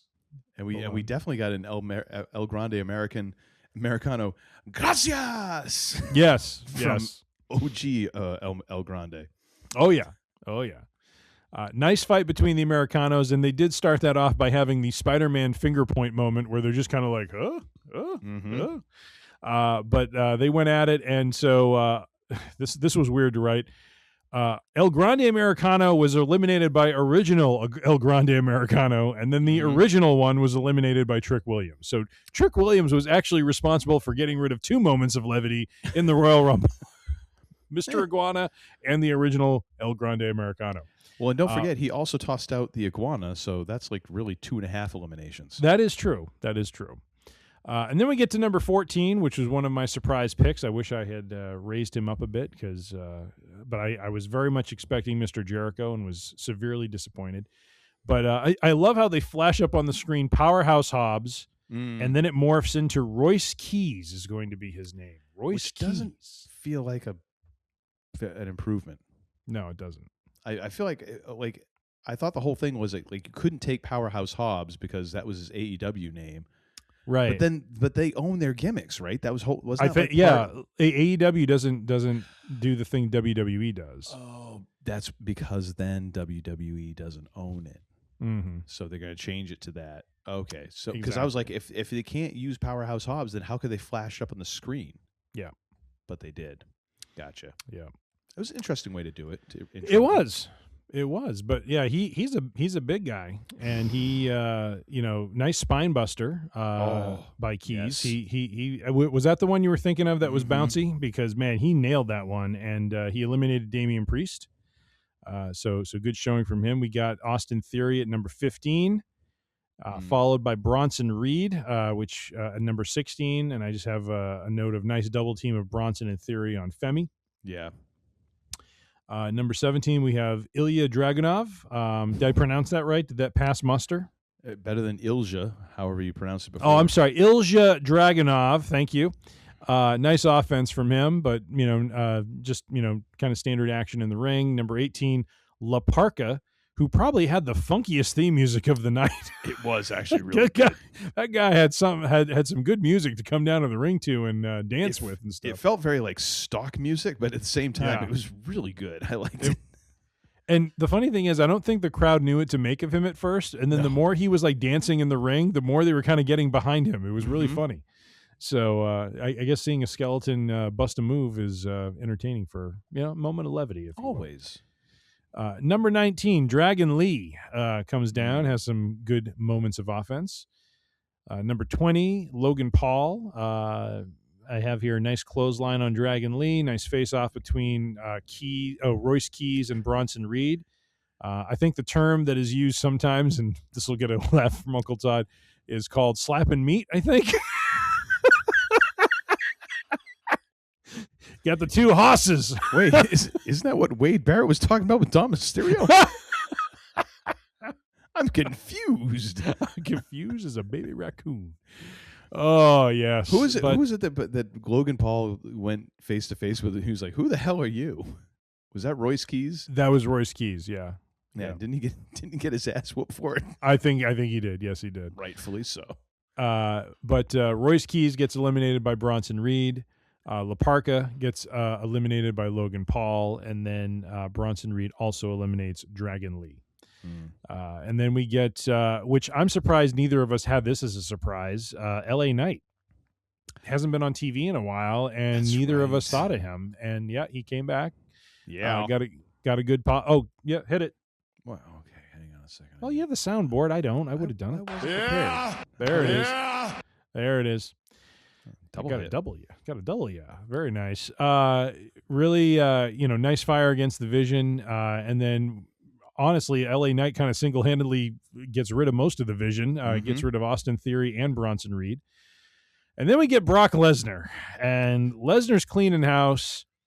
I was really confused what they were doing with him and Femi because they just like spent most of the time. This is where the men's rumble started to fall apart a little bit for me. You had Lesnar and Femi have all this time where they could have gone at it, and they're just staring at each other. And I don't know at what point they finally started going at it. Maybe it was after the Miz or Ray Phoenix joined. They gave him his moments where he's German suplexing Cody. He German suplexed a few other people. I think he hit Femi with a German suplex. I don't know. But it was just really weird. The Miz comes out at 23. Man, Lesnar was brutal with Ilya Dragunov for a moment. He just like took these chops and laughed at him and then just threw him out of the ring. It was just like, it was brutal. The way he did that. Ray Phoenix comes out at 24. I have Nasty German. I think that was Lesnar who did that on Obafemi. Lesnar gets rid of Phoenix. Lesnar gets rid of Obafemi. What did you think about the face-off between the two of them? Because it was just so weird to me how they kept like staring at each other, and then Lesnar all of a sudden out of the blue finally strikes, and it was like, why didn't Femi attack him? I think it was interesting because you have like the two big dogs in the yard, and there was that process of them having to clear out everyone else, and people would gang up on them, then they'd clear everyone out, and then it was just the two of them left, and it was waiting for that face off. On one hand, I very much understand why you eliminate Obafemi. It was a little disappointing because I get like you need to give this guy somewhere to go, right? Because he looks like he could just take over the world right now. So I get that. There was no meat slapping. Well, there was a little bit. They did slap a little bit of meat, but not all the meat, because you gotta save something. You do. But yeah, there was that one funny moment where Brock just did this like scream or something at Obafemi, where I'm like, what are you going for here, sir? I'm not sure where we're heading right now. Yeah. But overall, I mean, Brock's time was kind of short, which I think was the right call. Because what? I don't think it was the right call. Because that's one of the big problems I have is the fact that his elimination was so subtle and it was weird. Like someone of his I mean, come on, you got to be kidding me. Someone of his standing going in the middle of Jey Uso's theme music was just stupid. Well, that was stupid. Like there was no pop, there was no reaction, there was nothing. It's like he's gone, we're moving on to the next. And I'm like, really? That's what you do with your beast? Well, yeah, because let's face it, Brock is not going to be showing up for TV this week or next week. He'll show up. He'll show up maybe to Elimination Chamber. He might show he'll be there for WrestleMania because they've got him in all the ads. But he ain't going to be showing up week to week to week. I actually think they did that in the middle of Jey Uso's music because, quite honestly, that's all Jey Uso is really good for right now, is his entrance. But that's not a statement of what they should have done with Lesnar. I hear what you're saying. It's like when government agencies dump news that they don't want people to hear on Friday afternoon. They dumped Brock out while everyone's yeeting, so that it wouldn't be a moment for people to boo, and it would just be like, oh, and then this happened. Like I feel like that was very strategic because then you managed to get him out of the way. And then now we're on to the other stuff because as long as Brock is in there, Brock is the story. Well, we need to get him out, but how are we going to get him out so that it's not like a distraction? In this way, you can kind of do it in a cheap way and nobody notices as much, except for you because you're a very astute observer. So let me see if I understand this correctly. That is preferred to the fact that you had Jey Uso followed by Roman Reigns, followed by Jacob Fatu, and you couldn't have something with the Samoans either teaming up on him or doing something where there's a history between him and Reigns that could have at least elicited a reaction of some kind. Going out the way he did against Uso, being punked out the way that he was by Cody in LA, that's okay, but you got Roman Reigns next and you don't go for something like that. I don't buy it. I guess it all depends on what you're going to do with Roman Reigns because, again, we're going to start up we're going to continue the bad blood with Roman Reigns and Brock Lesnar. If you're not going to if you're not going to capitalize on that, that's kind of a waste. Like you're trying to get Roman in a certain place. Unless you're trying to capitalize on that and you're going to have them face off, it's not worth it. Or I don't think. Or the other option was the side bet I put down, which is, and maybe they're not going in this direction for WrestleMania, but it's like, why not have it be Gunther and Lesnar just brawling and they both go over the top or something like that. Like start a feud that way or something. It just felt like a wasted opportunity to me. You know what I mean? Like there's so many other things that could have, like a couple years ago, for example, when Drew McIntyre came down, when Lesnar was running through the field and McIntyre comes down when he was a babyface and Lesnar and him start going at it and McIntyre just like takes him out with the Claymore and knocks him over the top. And the way the crowd went, like that is creating a moment. You could have done that with Jacob Fatu. It could have built. I mean, again, you're not building an angle with the two of them, but it gives him a little bit of push, or a little bit of I don't know. That I just felt it was very subdued and just I don't know. It wasn't befitting of where he kind of. You're right. He's not going to be on TV anytime soon. But if you're building toward WrestleMania or you have an opportunity to give maybe someone else a little bit of a boost, because I agree, Reigns eliminating him, that feels like they're setting up an angle, probably doesn't make sense. But Fatu, that's kind of interesting because he's supposed to be this like Samoan bulldozer, and it'd be kind of interesting for him to, get one over on the Beast, at least for now. So, I mean, honestly, yeah, all those are good. I think even better would be if Brock self-eliminated himself, where the position you had him put in, where he's kind of like the hired gun for the Vision at that point, and he's kind of been the hired gun for the Vision. Yeah. If essentially like if things play out differently and you have other members of the Vision in there, and it comes down to a point where they're all in the ring, and you have Paul Heyman on the side of the ring, kind of gives a whistle and pulls a fat roll of cash out of his pocket. Yeah. And Roman and Brock just hops over the top rope, eliminates himself, takes the cash, and walks to the back. And you're just like, oh, this is what this is about. Because right now it's like this other thing of like, okay, where's Brock, in the Vision? Because, Heyman's following him down. Yeah. So, but I mean, I guess it all depends on the storytelling, where you think you're heading and what Brock's availability is. And I mean, I guess I'm saying I don't think it's necessarily the right call. Yeah. 100%. I can definitely understand why you would do it that way. And that's why I'm like, it didn't blow up as badly for me as it did for you. So. Well, it just aggravated me. I can see your point as well. Because it was in the middle of this Jey Uso bit, which was just like, come on.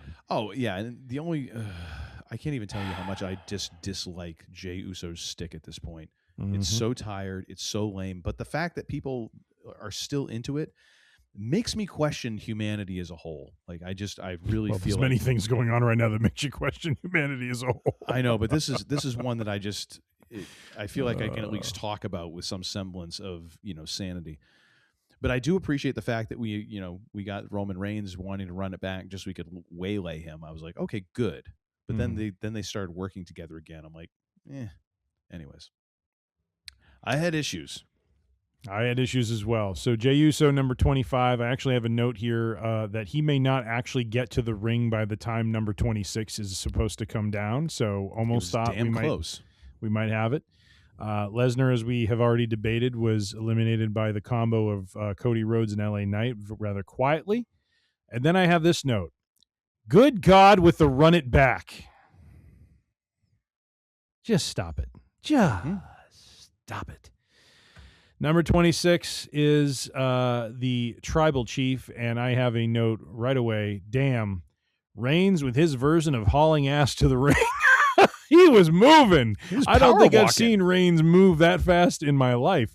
And then Reigns doing what so many, this is my note, Reigns doing what so many of us have wanted to do to Jay after the overdoing of that theme song, slapping the taste out of his mouth.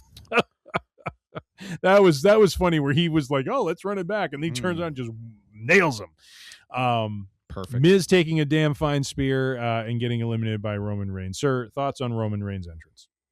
It was nice that he actually got down there. Actually, before I forget, Miz had the entrance of the night, where he comes running down, and then I think that was one of those moments where Brock and Oba were facing off, and he slides in under the bottom rope, and he kind of looks up and sees the two of them and slides back out. I didn't see that. Oh, and then he did this little thing where he was just like, yeah, like waving. I'm like, you two go ahead and fight. I'll wait. Yep. That is a very Miz thing to do. So that is on point. That was beautiful. That is on point. Yeah, Reigns actually hustled on down there for him. I mean, that was like a sprint. Yeah, I was impressed. Number 27, Jacob Fatu. Cody and Jacob getting into it right away, and the 1D on Cody was nicely done. Mm-hmm. Penta is number 28. I have a note here. Damn, LA Knight nailed Reigns with his finisher. He hit him with the BFT out of nowhere. It was kind of weird. I was like, wow, I didn't think anyone got one over on Reigns, but LA Knight did. Again, LA Knight and Lyra getting a definitive push in both of these matches. Like, yeah. Mm-hmm. And then we get number 28, Penta. Did I already say this? Yeah. I said he hit them with a finisher. Sorry, LA Knight is eliminated by Cody Rhodes. And then 29 is Randy Orton. I don't really have any notes. And then finally, number 30, much to my chagrin, because I was really pulling for a Chris Jericho surprise entrance, was the gimpy Gunther coming down to the ring, selling like a champ. And I have a note about that. Nice touch having him sell the effects of AJ. And then the eliminations begin, folks, because we had a lot of meat in the ring at that point. You and the friggin' meat dudes. Feel a little dirty at this point. Like, it was funny and everything at the beginning, but I did have it actually before I get to the eliminations. Now. Nice RKO on Javon Evans. That was really well done in midair. The way that Randy did that.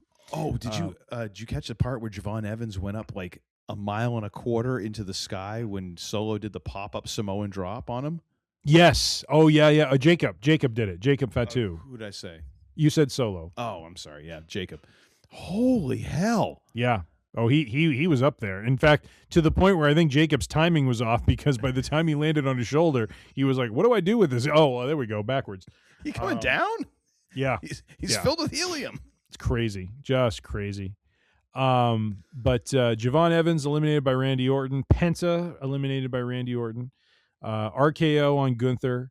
Cody is eliminated by Jacob Fatu and Drew McIntyre with the drive-by Claymore as he's on the outside. Oh my gosh! One of the things I read online with Cage Side Seats was just like, it's like, damn, Drew is just a vindictive bastard. That's the way they put it. He is so good at being prick. It's amazing. It's fun to watch. It really is. It is. Jacob Fatu is eliminated by Roman Reigns. Jey Uso is eliminated by Roman Reigns. And we're down to the final four of Gunther, Reigns, Orton, and Logan Paul. And then we have eliminations where, and jump in if there's some action I'm missing here. I didn't really take notes, but Logan gets eliminated by Roman. Randy is eliminated by Gunther. We had a nice sequence where Gunther goes back. I'm getting to a point where it's starting to piss me off, the sleeper, like putting on the sleeper hold in the Royal Rumble. That's something R-Truth would do. You know what I mean? Did you see the commercial with R-Truth in it, where he's talking about he had an idea for a match and he basically just describes the Royal Rumble? That's nice. That's like, nice.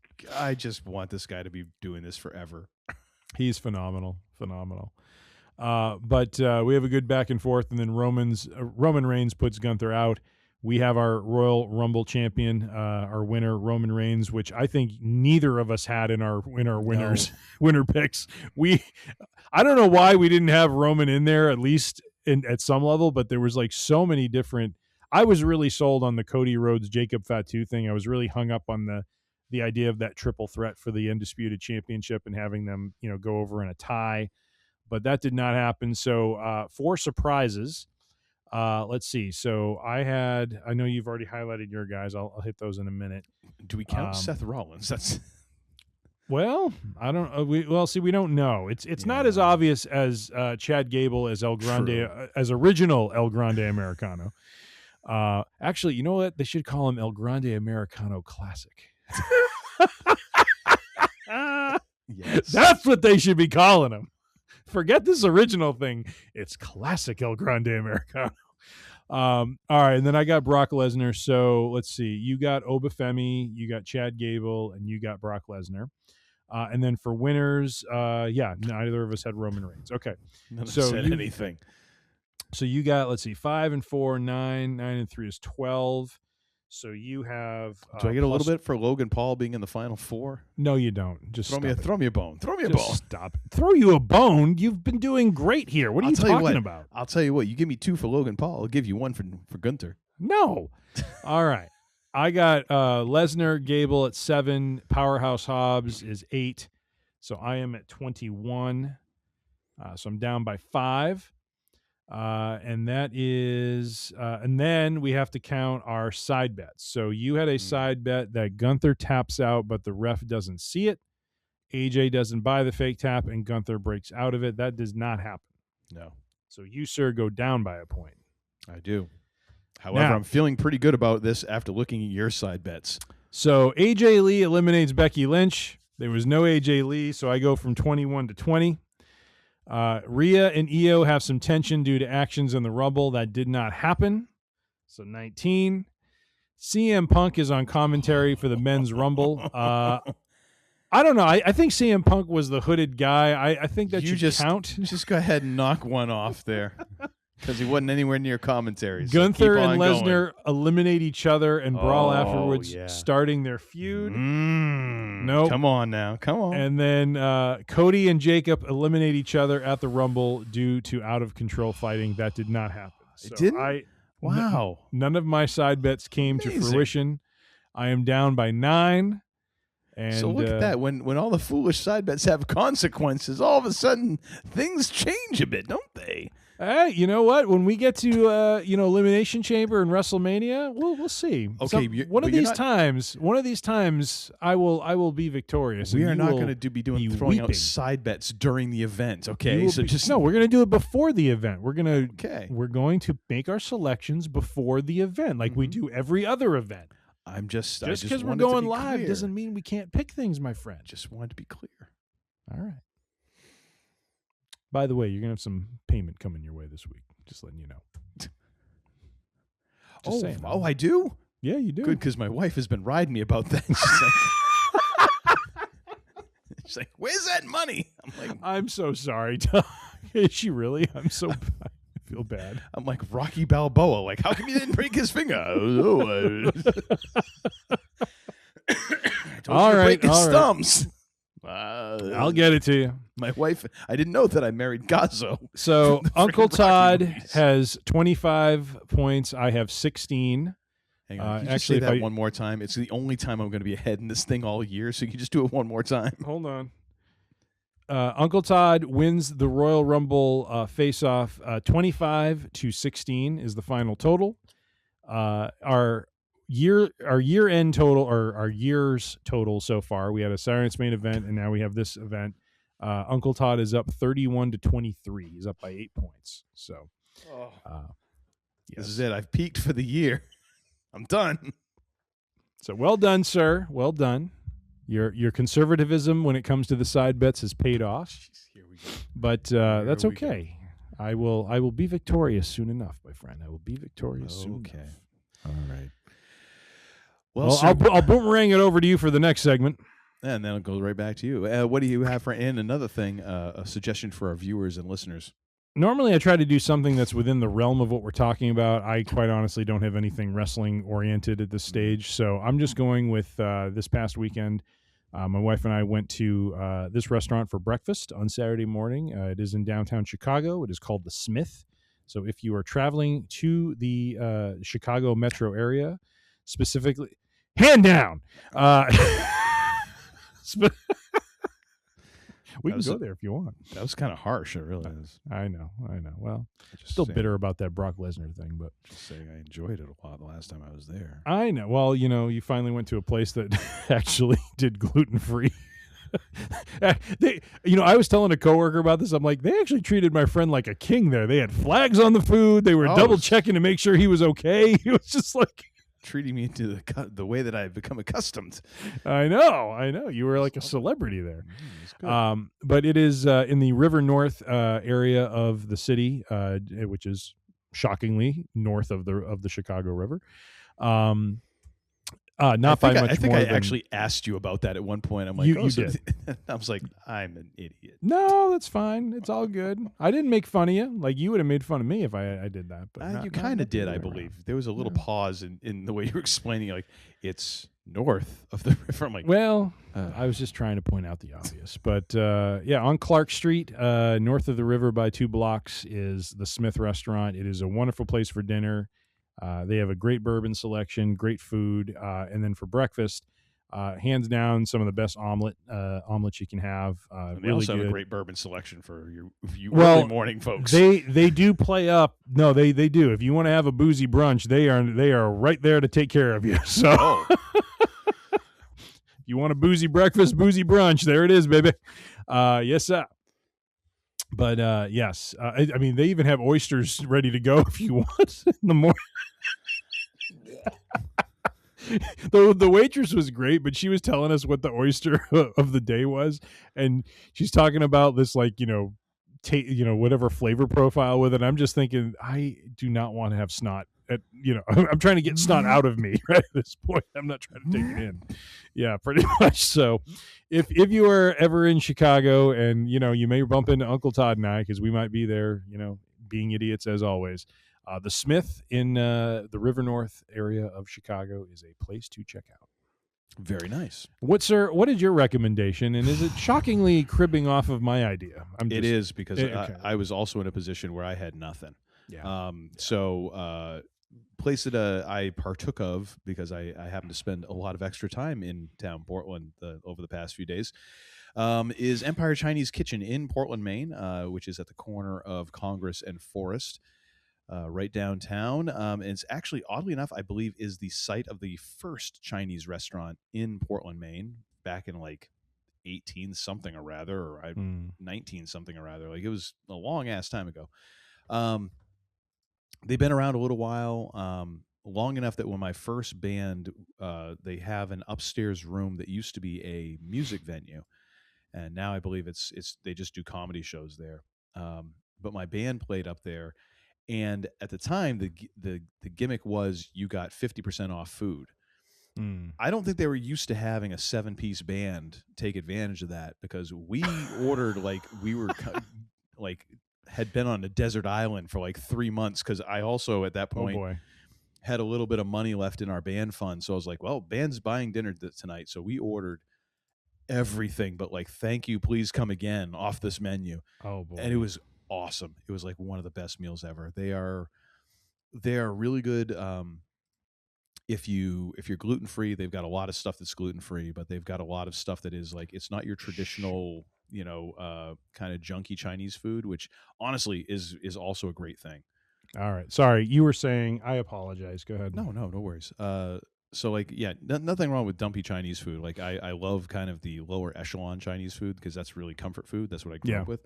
This is kind of an elevated sort of thing. Like, they've got really good dumplings. They've got, small plates, big plates. Their garlic green beans are friggin' phenomenal. I don't even like green beans all that much. These are fracking amazing. Yeah. They do a bacon fried rice. Not that, don't mess around with pork fried rice. Just go straight to bacon fried rice. Their orange beef is amazing.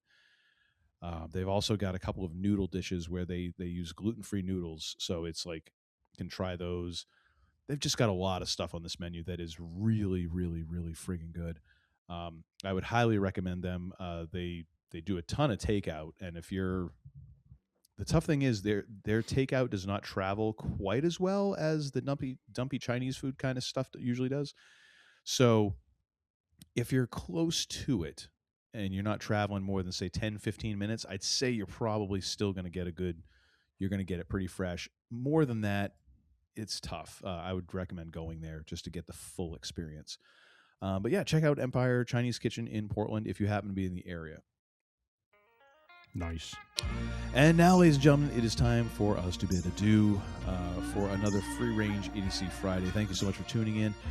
You can go to freerangeedc.com, find all of our shows there, audio-wise. You can subscribe to the Podbean app. You can also find our episodes. I am falling apart at this point, folks.